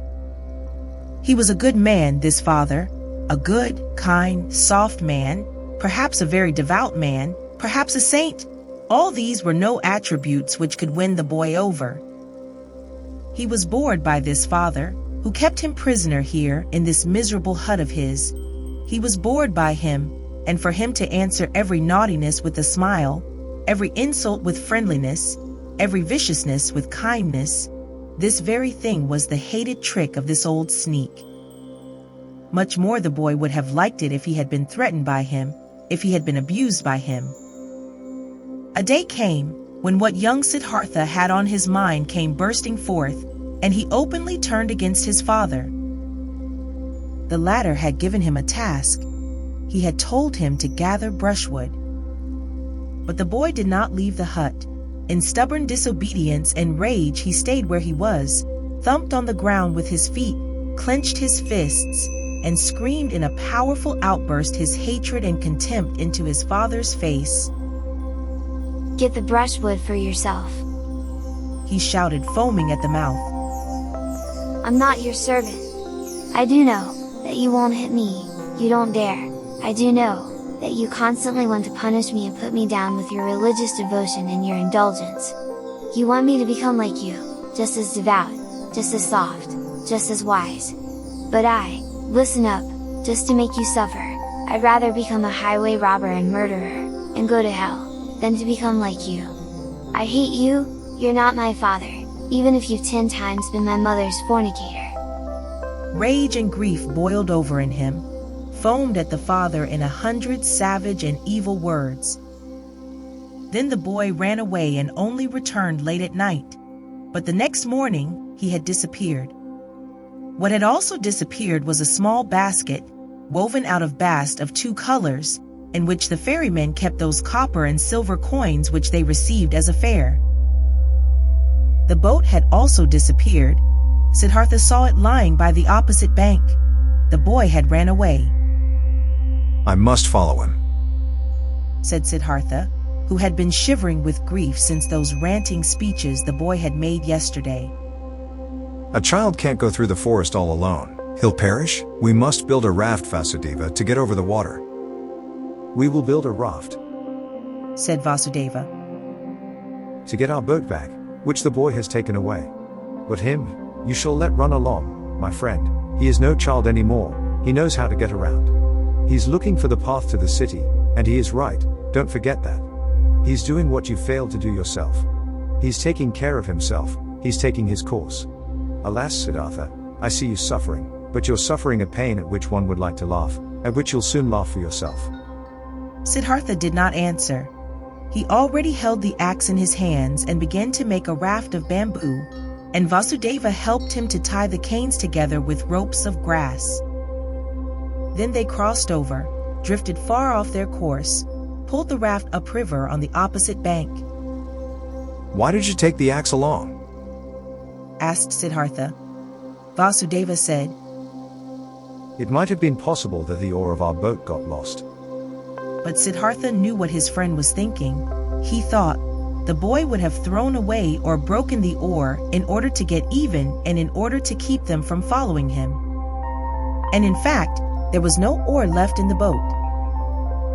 Vasudeva pointed to the bottom of the boat and looked at his friend with a smile, as if he wanted to say, Don't you see what your son is trying to tell you? Don't you see that he doesn't want to be followed? But he did not say this in words. He started making a new oar. But Siddhartha bid his farewell to look for the runaway. Vasudeva did not stop him. When Siddhartha had already been walking through the forest for a long time, the thought occurred to him that his search was useless. Either, so he thought, the boy was far ahead and had already reached the city, or, if he should still be on his way, he would conceal himself from him, the pursuer. As he continued thinking, he also found that he, on his part, was not worried for his son, that he knew deep inside that he had neither perished nor was in any danger in the forest. Nevertheless, he ran without stopping, no longer to save him, just to satisfy his desire, just to perhaps see him one more time. And he ran up to just outside of the city. When, near the city, he reached a wide road. He stopped by the entrance of the beautiful pleasure garden, which used to belong to KAMALA, where he had seen her for the first time in her sedan chair. The past rose up in his soul. Again he saw himself standing there, young, a bearded, naked Samana, his hair full of dust. For a long time, Siddhartha stood there and looked through the open gate into the garden, seeing monks in yellow robes walking among the beautiful trees. For a long time he stood there, pondering, seeing images, listening to the story of his life. For a long time he stood there, looked at the monks, saw young Siddhartha in their place, saw young Kamala walking among the high trees. Clearly, he saw himself being served food and drink by Kamala, receiving his first kiss from her, looking proudly and disdainfully back on his Brahmanism, beginning proudly and full of desire his worldly life. He saw Kamaswami, saw the servants, the orgies, the gamblers with the dice, the musicians, saw Kamala's songbird in the cage, lived through all this once again, breathed Sansara, was once again old and tired, felt once again disgust, felt once again the wish to annihilate himself, was once again healed by the holy Om. After having been standing by the gate of the garden for a long time, Siddhartha realized that his desire was foolish, which had made him go up to this place, that he could not help his son, that he was not allowed to cling him. Deeply, he felt the love for the runaway in his heart, like a wound, and he felt at the same time that this wound had not been given to him in order to turn the knife in it, that it had to become a blossom and had to shine. That this wound did not blossom yet, did not shine yet, at this hour, made him sad. Instead of the desired goal, which had drawn him here following the runaway son, there was now emptiness. Sadly, he sat down, felt something dying in his heart, experienced emptiness, saw no joy anymore, no goal. He sat lost in thought and waited. This he had learned by the river, this one thing: waiting, having patience, listening attentively. And he sat and listened, in the dust of the road, listened to his heart, beating tiredly and sadly, waited for a voice. Many an hour he crouched, listening, saw no images any more, fell into emptiness, let himself fall, without seeing a path. And when he felt the wound burning, he silently spoke the Om, filled himself with Om. The monks in the garden saw him, and since he crouched for many hours, and dust was gathering on his gray hair, one of them came to him and placed 2 bananas in front of him. The old man did not see him. From this petrified state, he was awoken by a hand touching his shoulder. Instantly he recognized this touch, this tender, bashful touch, and regained his senses. He rose and greeted Vasudeva, who had followed him. And when he looked into Vasudeva's friendly face, into the small wrinkles, which were as if they were filled with nothing but his smile, into the happy eyes, then he smiled too. Now he saw the bananas lying in front of him, picked them up, gave one to the ferryman, ate the other one himself. After this, he silently went back into the forest with Vasudeva, returned home to the ferry.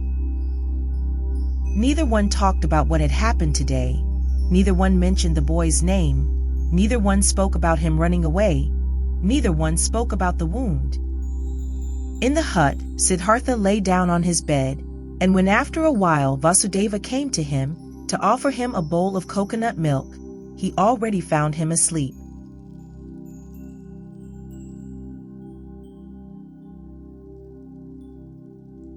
Chapter 11. Om. For a long time, the wound continued to burn. Many a traveler Siddhartha had to ferry across the river who was accompanied by a son or a daughter, and he saw none of them without envying him, without thinking, So many thousands possess this sweetest of good fortunes, why don't I? Even bad people, even thieves and robbers, have children and love them, and are being loved by them, all except for me. thus simply, thus without reason he now thought, thus similar to the childlike people he had become. Differently than before, he now looked upon people, less smart, less proud, but instead warmer, more curious, more involved. When he ferried travelers of the ordinary kind, childlike people, businessmen, warriors, women, these people did not seem alien to him as they used to. He understood them, he understood and shared their life, which was not guided by thoughts and insight, but solely by urges and wishes. He felt like them. Though he was near perfection and was bearing his final wound, it still seemed to him as if those childlike people were his brothers. Their vanities, desires for possession, and ridiculous aspects were no longer ridiculous to him, became understandable, became lovable, even became worthy of veneration to him.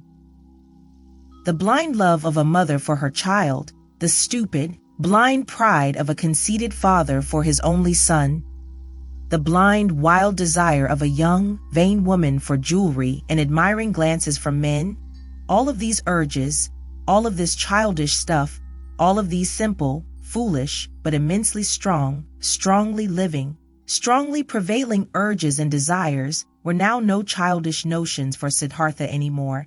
He saw people living for their sake, saw them achieving infinitely much for their sake, traveling, conducting wars, suffering infinitely much, bearing infinitely much, and he could love them for it.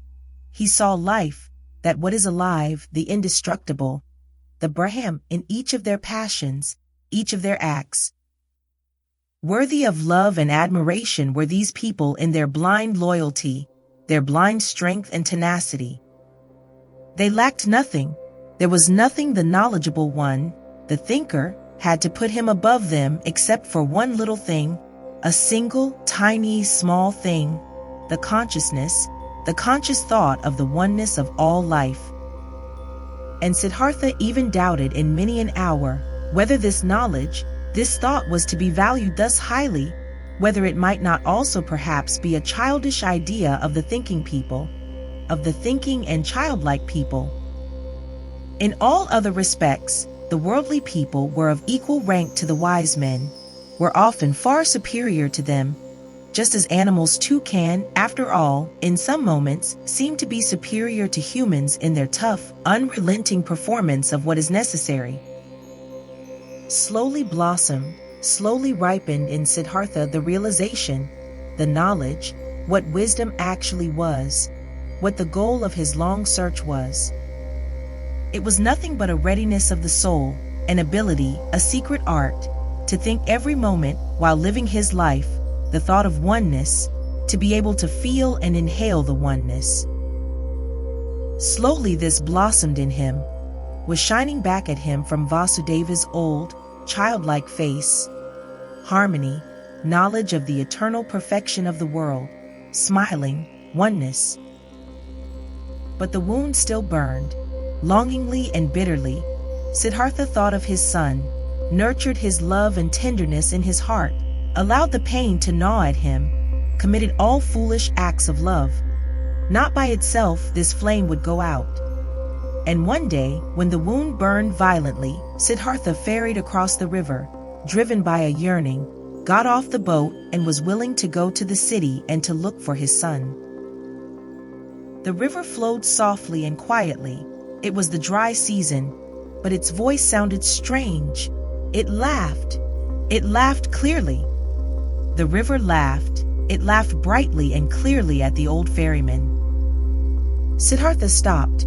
He bent over the water, in order to hear even better, and he saw his face reflected in the quietly moving waters, and in this reflected face there was something which reminded him, something he had forgotten, and as he thought about it, he found it. This face resembled another face, which he used to know and love, and also fear.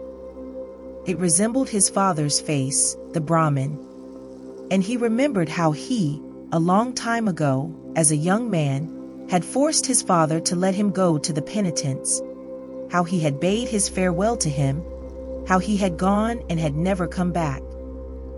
Had his father not also suffered the same pain for him? which he now suffered for his son? Had his father not long since died, alone, without having seen his son again? Did he not have to expect the same fate for himself? Was it not a comedy, a strange and stupid matter, this repetition, this running around in a fateful circle? The river laughed. Yes, so it was. Everything came back, which had not been suffered and solved up to its end. The same pain was suffered over and over again. But Siddhartha went back into the boat and ferried back to the hut, thinking of his father, thinking of his son, laughed at by the river, at odds with himself, tending towards despair, and not less tending towards laughing along at himself and the entire world. Alas, the wound was not blossoming yet. His heart was still fighting his fate. Cheerfulness and victory were not yet shining from his suffering. Nevertheless, he felt hope, and once he had returned to the hut, he felt an undefeatable desire to open up to Vasudeva, to show him everything, the master of listening, to say everything. Vasudeva was sitting in the hut and weaving a basket. He no longer used the ferry boat. His eyes were starting to get weak, and not just his eyes, his arms and hands as well. Unchanged and flourishing was only the joy and the cheerful benevolence of his face. Siddhartha sat down next to the old man. Slowly he started talking. What they had never talked about, he now told him of his walk to the city at that time, of the burning wound, of his envy at the sight of happy fathers, of his knowledge of the foolishness of such wishes, of his futile fight against them. He reported everything. He was able to say everything, even the most embarrassing parts. Everything could be said, everything shown, everything he could tell. He presented his wound, also told how he fled today, how he ferried across the water, a childish runaway, willing to walk to the city, how the river had laughed. While he spoke for a long time, while Vasudeva was listening with a quiet face. Vasudeva's listening gave Siddhartha a stronger sensation than ever before. He sensed how his pain, his fears flowed over to him, how his secret hope flowed over, came back at him from his counterpart.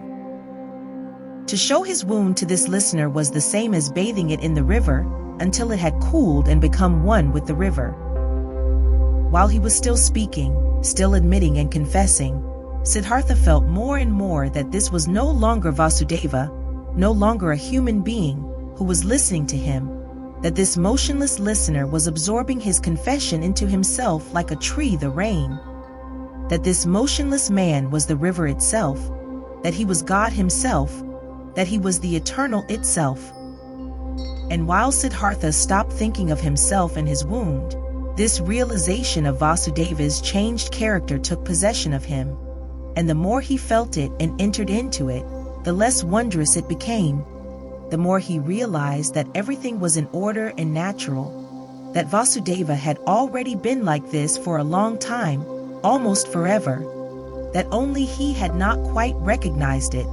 Yes, that he himself had almost reached the same state. He felt that he was now seeing old Vasudeva as the people see the gods, and that this could not last. In his heart, he started bidding his farewell to Vasudeva. Through all this, he talked incessantly. When he had finished talking, Vasudeva turned his friendly eyes, which had grown slightly weak, at him, said nothing, let his silent love and cheerfulness, understanding and knowledge, shine at him. He took Siddhartha's hand, led him to the seat by the bank, sat down with him, smiled at the river. You've heard it laugh, he said. But you haven't heard everything. Let's listen, you'll hear more. They listened. Softly sounded the river, singing in many voices. Siddhartha looked into the water, and images appeared to him in the moving water. His father appeared, lonely, mourning for his son. He himself appeared, lonely, he also being tied with the bondage of yearning to his distant son. His son appeared, lonely as well. The boy, greedily rushing along the burning course of his young wishes, each one heading for his goal, each one obsessed by the goal, each one suffering. The river sang with a voice of suffering. Longingly it sang. Longingly, it flowed towards its goal. Lamentingly its voice sang. Do you hear? Vasudeva's mute gaze asked. Siddhartha nodded. Listen better. Vasudeva whispered. Siddhartha made an effort to listen better. The image of his father, his own image, the image of his son merged. Kamala's image also appeared and was dispersed, and the image of Govinda, and other images, and they merged with each other, turned all into the river, headed all, being the river, for the goal, longing, desiring, suffering, and the river's voice sounded full of yearning, full of burning woe, full of unsatisfiable desire. For the goal, the river was heading. Siddhartha saw it hurrying. The river, which consisted of him and his loved ones, and of all people he had ever seen, all of these waves and waters were hurrying, suffering, towards goals, many goals, the waterfall, the lake, the rapids, the sea, and all goals were reached, and every goal was followed by a new one, and the water turned into vapor and rose to the sky, turned into rain and poured down from the sky, turned into a source, a stream, a river, headed forward once again, flowed on once again. But the longing voice had changed. It still resounded, full of suffering, searching, but other voices joined it, voices of joy and of suffering, good and bad voices, laughing and sad ones, 100 voices, 1,000 voices. Siddhartha listened. He was now nothing but a listener, completely concentrated on listening, completely empty. He felt that he had now finished learning to listen. Often before, he had heard all this, these many voices in the river. Today it sounded new. Already, he could no longer tell the many voices apart, not the happy ones from the weeping ones, not the ones of children from those of men. They all belonged together, the lamentation of yearning and the laughter of the knowledgeable one, the scream of rage and the moaning of the dying ones. Everything was one. Everything was intertwined and connected, entangled 1,000 times. And everything together, all voices, all goals, all yearning, all suffering, all pleasure, all that was good and evil, all of this together was the world. All of it together was the flow of events, was the music of life. And when Siddhartha was listening attentively to this river, this song of 1,000 voices, when he neither listened to the suffering nor the laughter, when he did not tie his soul to any particular voice and submerged his self into it, but when he heard them all, perceived the whole, the oneness, then the great song of the 1,000 voices consisted of a single word, which was Om, the perfection. Do you hear? Vasudeva's gaze asked again. Brightly, Vasudeva's smile was shining, floating radiantly over all the wrinkles of his old face, as the Om was floating in the air over all the voices of the river. Brightly his smile was shining when he looked at his friend, and brightly the same smile was now starting to shine on Siddhartha's face as well. His wound blossomed, his suffering was shining, his self had flown into the oneness. In this hour, Siddhartha stopped fighting his fate, stopped suffering. On his face flourished the cheerfulness of a knowledge, which is no longer opposed by any will, which knows perfection, which is in agreement with the flow of events, with the current of life, full of sympathy for the pain of others, full of sympathy for the pleasure of others, devoted to the flow, belonging to the oneness. When Vasudeva rose from the seat by the bank, when he looked into Siddhartha's eyes and saw the cheerfulness of the knowledge shining in them, he softly touched his shoulder with his hand, in this careful and tender manner, and said, I've been waiting for this hour, my dear. Now that it has come, let me leave. For a long time, I've been waiting for this hour, for a long time, I've been Vasudeva the ferryman. Now it's enough. Farewell, hut, farewell, river, farewell, Siddhartha. Siddhartha made a deep bow before him who bid his farewell. I've known it. He said quietly. You'll go into the forests? I'm going into the forests. I'm going into the oneness. Spoke Vasudeva with a bright smile. With a bright smile he left. Siddhartha watched him leaving. With deep joy, with deep solemnity, he watched him leave, saw his steps full of peace, saw his head full of luster, saw his body full of light.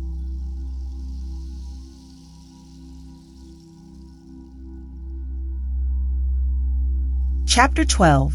Govinda.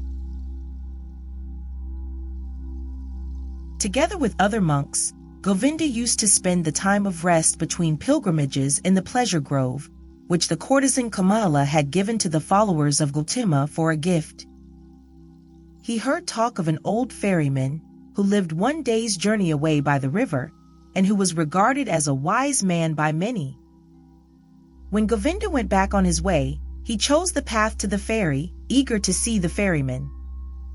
Because, though he had lived his entire life by the rules, though he was also looked upon with veneration by the younger monks on account of his age and his modesty, the restlessness and the searching still had not perished from his heart. He came to the river and asked the old man to ferry him over, and when they got off the boat on the other side, he said to the old man, You're very good to us monks and pilgrims. You have already ferried many of us across the river. Aren't you too, ferryman, a searcher for the right path? Quoth Siddhartha, smiling from his old eyes. Do you call yourself a searcher, O venerable one, though you are already of an old in years and are wearing the robe of Gotama's monks? It's true, I'm old. Spoke Govinda. But I haven't stopped searching. Never I'll stop searching. This seems to be my destiny. You too, so it seems to me, have been searching. Would you like to tell me something, O honorable one? Quoth Siddhartha. What should I possibly have to tell you, O venerable one? Perhaps that you're searching far too much? That in all that searching, you don't find the time for finding? How come? Asked Govinda. When someone is searching, said Siddhartha, then it might easily happen that the only thing his eyes still see is that what he searches for, that he is unable to find anything, to let anything enter his mind, because he always thinks of nothing but the object of his search, because he has a goal, because he is obsessed by the goal. Searching means having a goal, but finding means being free, being open, having no goal. You, O venerable one, are perhaps indeed a searcher, because, striving for your goal, there are many things you don't see, which are directly in front of your eyes. I don't quite understand yet. Asked Govinda. What do you mean by this? Quoth Siddhartha. A long time ago, O venerable one, many years ago, you've once before been at this river and have found a sleeping man by the river, and have sat down with him to guard his sleep. But O Govinda, you did not recognize the sleeping man. Astonished, as if he had been the object of a magic spell, the monk looked into the ferryman's eyes. Are you Siddhartha? He asked with a timid voice. I wouldn't have recognized you this time as well. From my heart, I'm greeting you, Siddhartha. From my heart, I'm happy to see you once again. You've changed a lot, my friend. And so you've now become a ferryman. In a friendly manner, Siddhartha laughed. A ferryman, yes. Many people, Govinda, have to change a lot, have to wear many a robe. I am one of those, my dear. Be welcome, Govinda, and spend the night in my hut. Govinda stayed the night in the hut and slept on the bed which used to be Vasudeva's bed. Many questions he posed to the friend of his youth, many things Siddhartha had to tell him from his life. When in the next morning the time had come to start the day's journey, Govinda said, not without hesitation, these words. Before I'll continue on my path, Siddhartha, permit me to ask one more question. Do you have a teaching? Do you have a faith, or a knowledge, you follow, which helps you to live and to do right? Quoth Siddhartha. You know, my dear, that I already as a young man, in those days when we lived with the penitents in the forest, started to distrust teachers and teachings and to turn my back to them. I have stuck with this. Nevertheless, I have had many teachers since then. A beautiful courtesan has been my teacher for a long time, and a rich merchant was my teacher, and some gamblers with dice. Once, even a follower of Buddha, traveling on foot, has been my teacher. He sat with me when I had fallen asleep in the forest, on the pilgrimage. I've also learned from him. I'm also grateful to him. Very grateful. But most of all, I have learned here from this river and from my predecessor, the ferryman Vasudeva. He was a very simple person, Vasudeva. He was no thinker, but he knew what is necessary just as well as Gotama. He was a perfect man, a saint. Govinda said, Still, O Siddhartha, you love a bit to mock people, as it seems to me. I believe in you and know that you haven't followed a teacher. But haven't you found something by yourself? Though you found no teachings, you still found certain thoughts, certain insights, which are your own and which help you to live. If you would like to tell me some of these, you would delight my heart. quoth Siddhartha.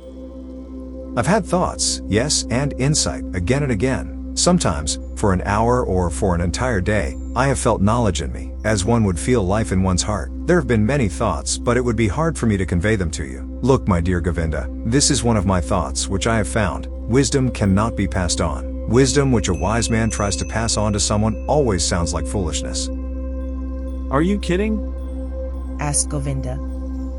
I'm not kidding. I'm telling you what I've found. Knowledge can be conveyed, but not wisdom. It can be found. It can be lived. It is possible to be carried by it. Miracles can be performed with it, but it cannot be expressed in words and taught. This was what I, even as a young man, sometimes suspected, what has driven me away from the teachers. I have found a thought, Govinda, which you'll again regard as a joke or foolishness, but which is my best thought. It says, the opposite of every truth is just as true. That's like this. Any truth can only be expressed and put into words when it is one-sided. Everything is one-sided, which can be thought with thoughts and said with words. It's all one-sided, all just one half. All lacks completeness, roundness, oneness. When the exalted Gotama spoke in his teachings of the world, he had to divide it into sansara and nirvana, into deception and truth, into suffering and salvation. It cannot be done differently. There is no other way for him who wants to teach. But the world itself, what exists around us and inside of us, is never one-sided. A person or an act is never entirely sansara or entirely nirvana. A person is never entirely holy or entirely sinful. It does really seem like this, because we are subject to deception, as if time was something real. Time is not real, Govinda. I have experienced this often and often again. And if time is not real, then the gap which seems to be between the world and the eternity, between suffering and blissfulness, between evil and good, is also a deception. How come? asked Govinda timidly.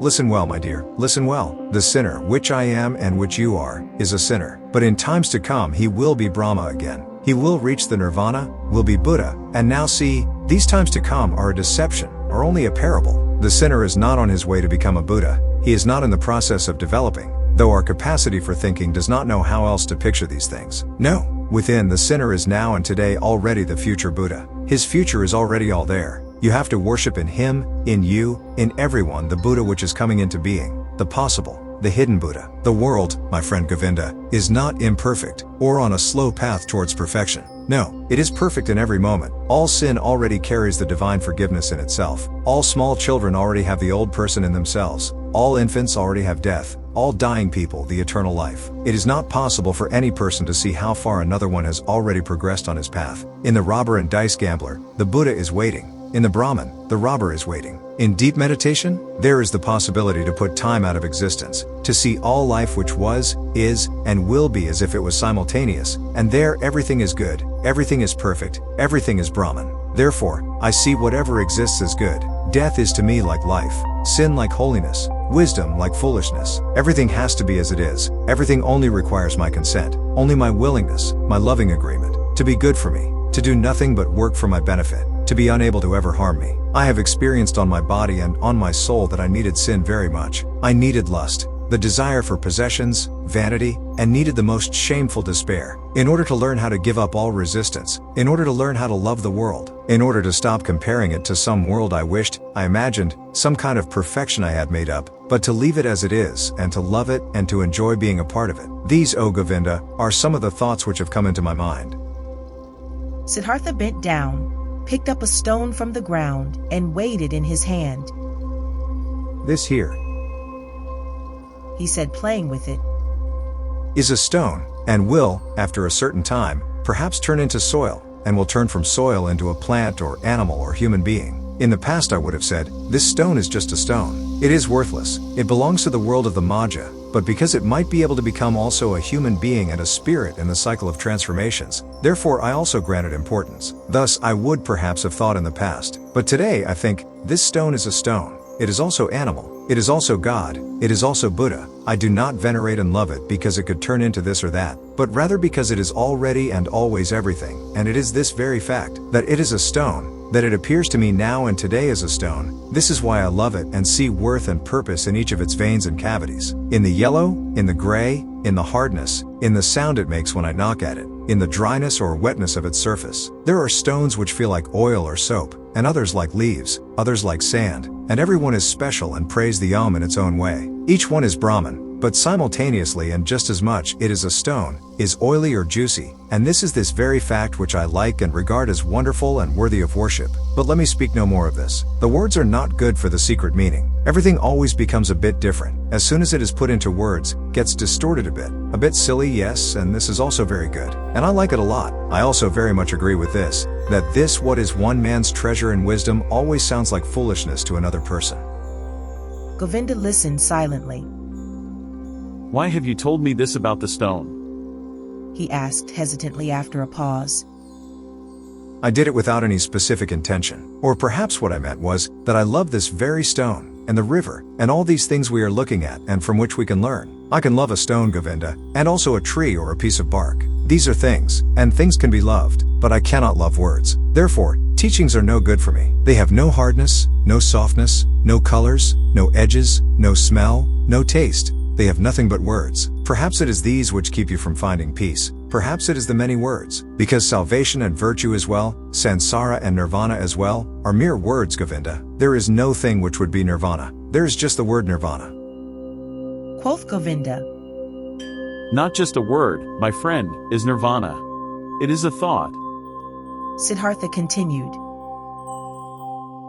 A thought. It might be so. I must confess to you, my dear, I don't differentiate much between thoughts and words. To be honest, I also have no high opinion of thoughts. I have a better opinion of things. Here on this ferry boat, for instance, a man has been my predecessor and teacher, a holy man, who has for many years simply believed in the river, nothing else. He had noticed that the river spoke to him. He learned from it. It educated and taught him. The river seemed to be a god to him. For many years he did not know that every wind, every cloud, every bird, every beetle was just as divine, and knows just as much, and can teach just as much as the worshipped river. But when this holy man went into the forests, he knew everything, knew more than you and me, without teachers, without books, only because he had believed in the river.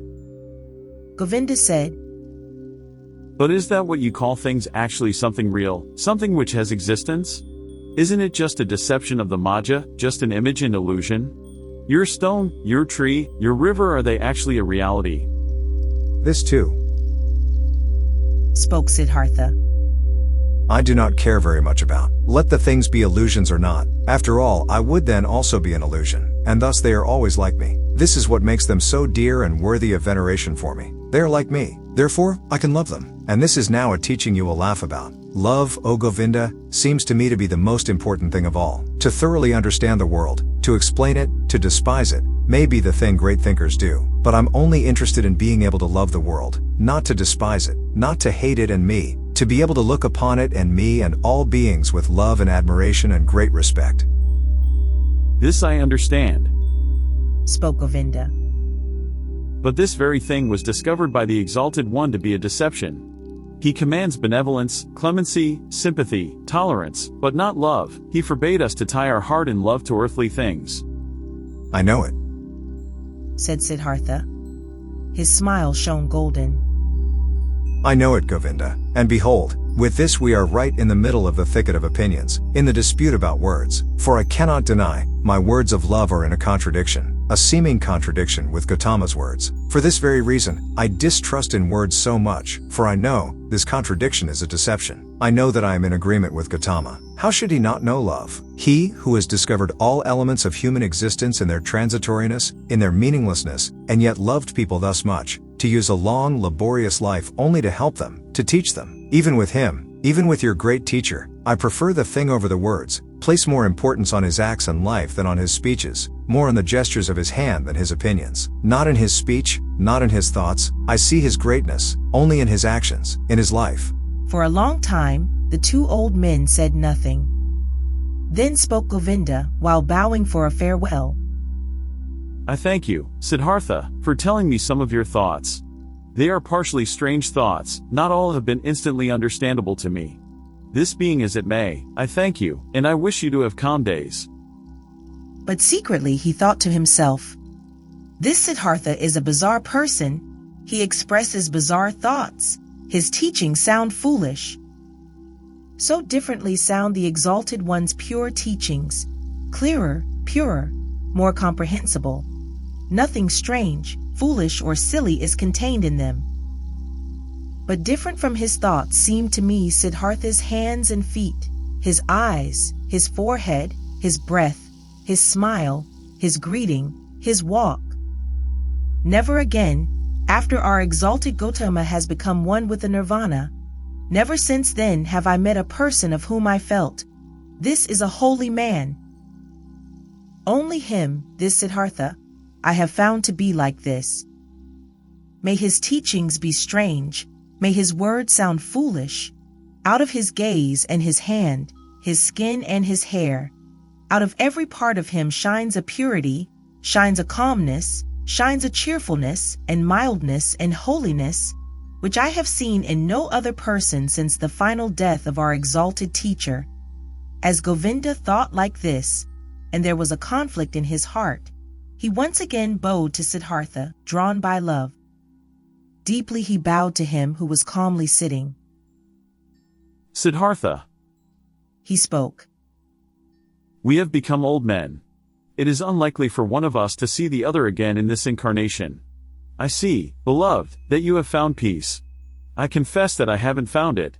Tell me, O Honorable One, one more word, give me something on my way which I can grasp, which I can understand. Give me something to be with me on my path. It is often hard, my path, often dark, Siddhartha. Siddhartha said nothing, and looked at him with the ever unchanged quiet smile. Govinda stared at his face, with fear, with yearning, suffering, and the eternal search was visible in his look, eternal not finding. Siddhartha saw it and smiled. Bend down to me. He whispered quietly in Govinda's ear. Bend down to me, like this, even closer, very close, kiss my forehead, Govinda. But while Govinda, with astonishment, and yet drawn by great love and expectation, obeyed his words, bent down closely to him and touched his forehead with his lips, something miraculous happened to him.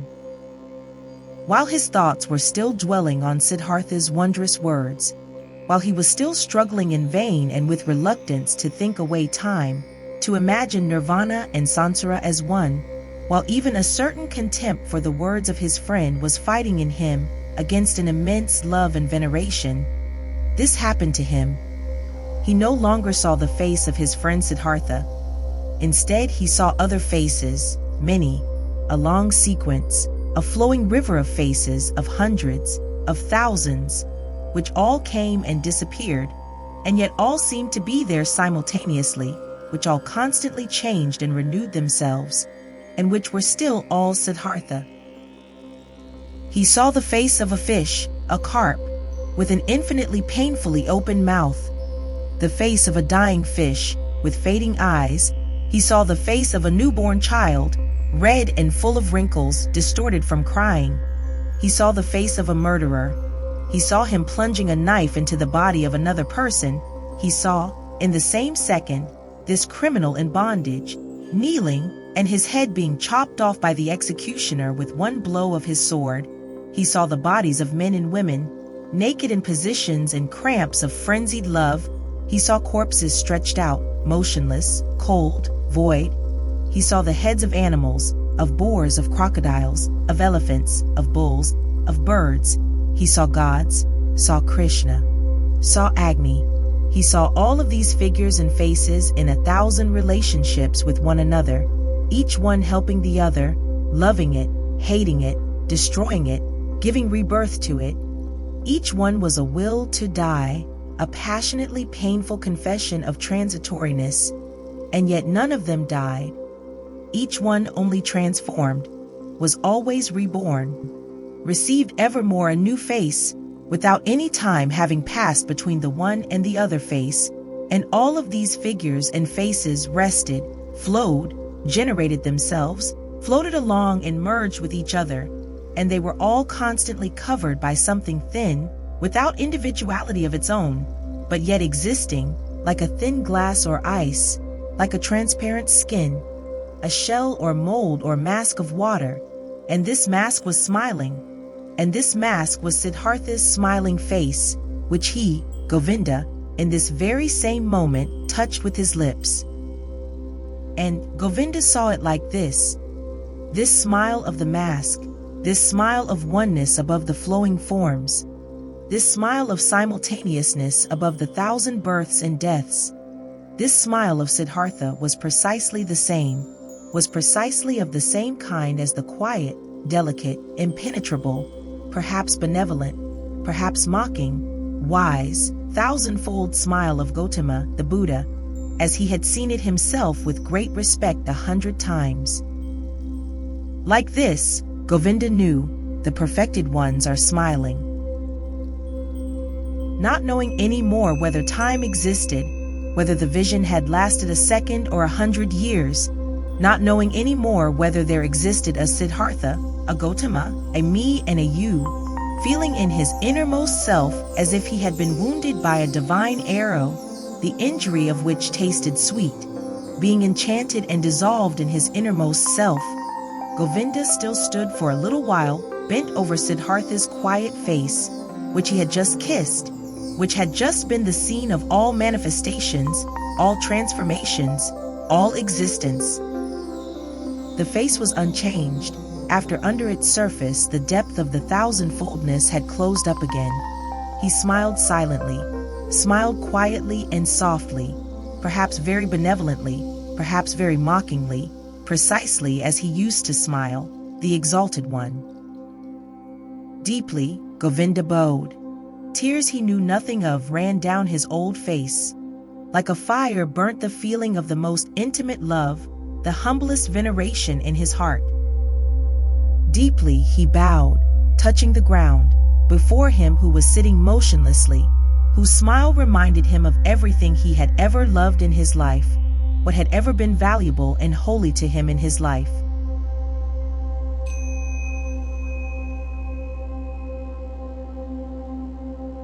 Thanks for listening.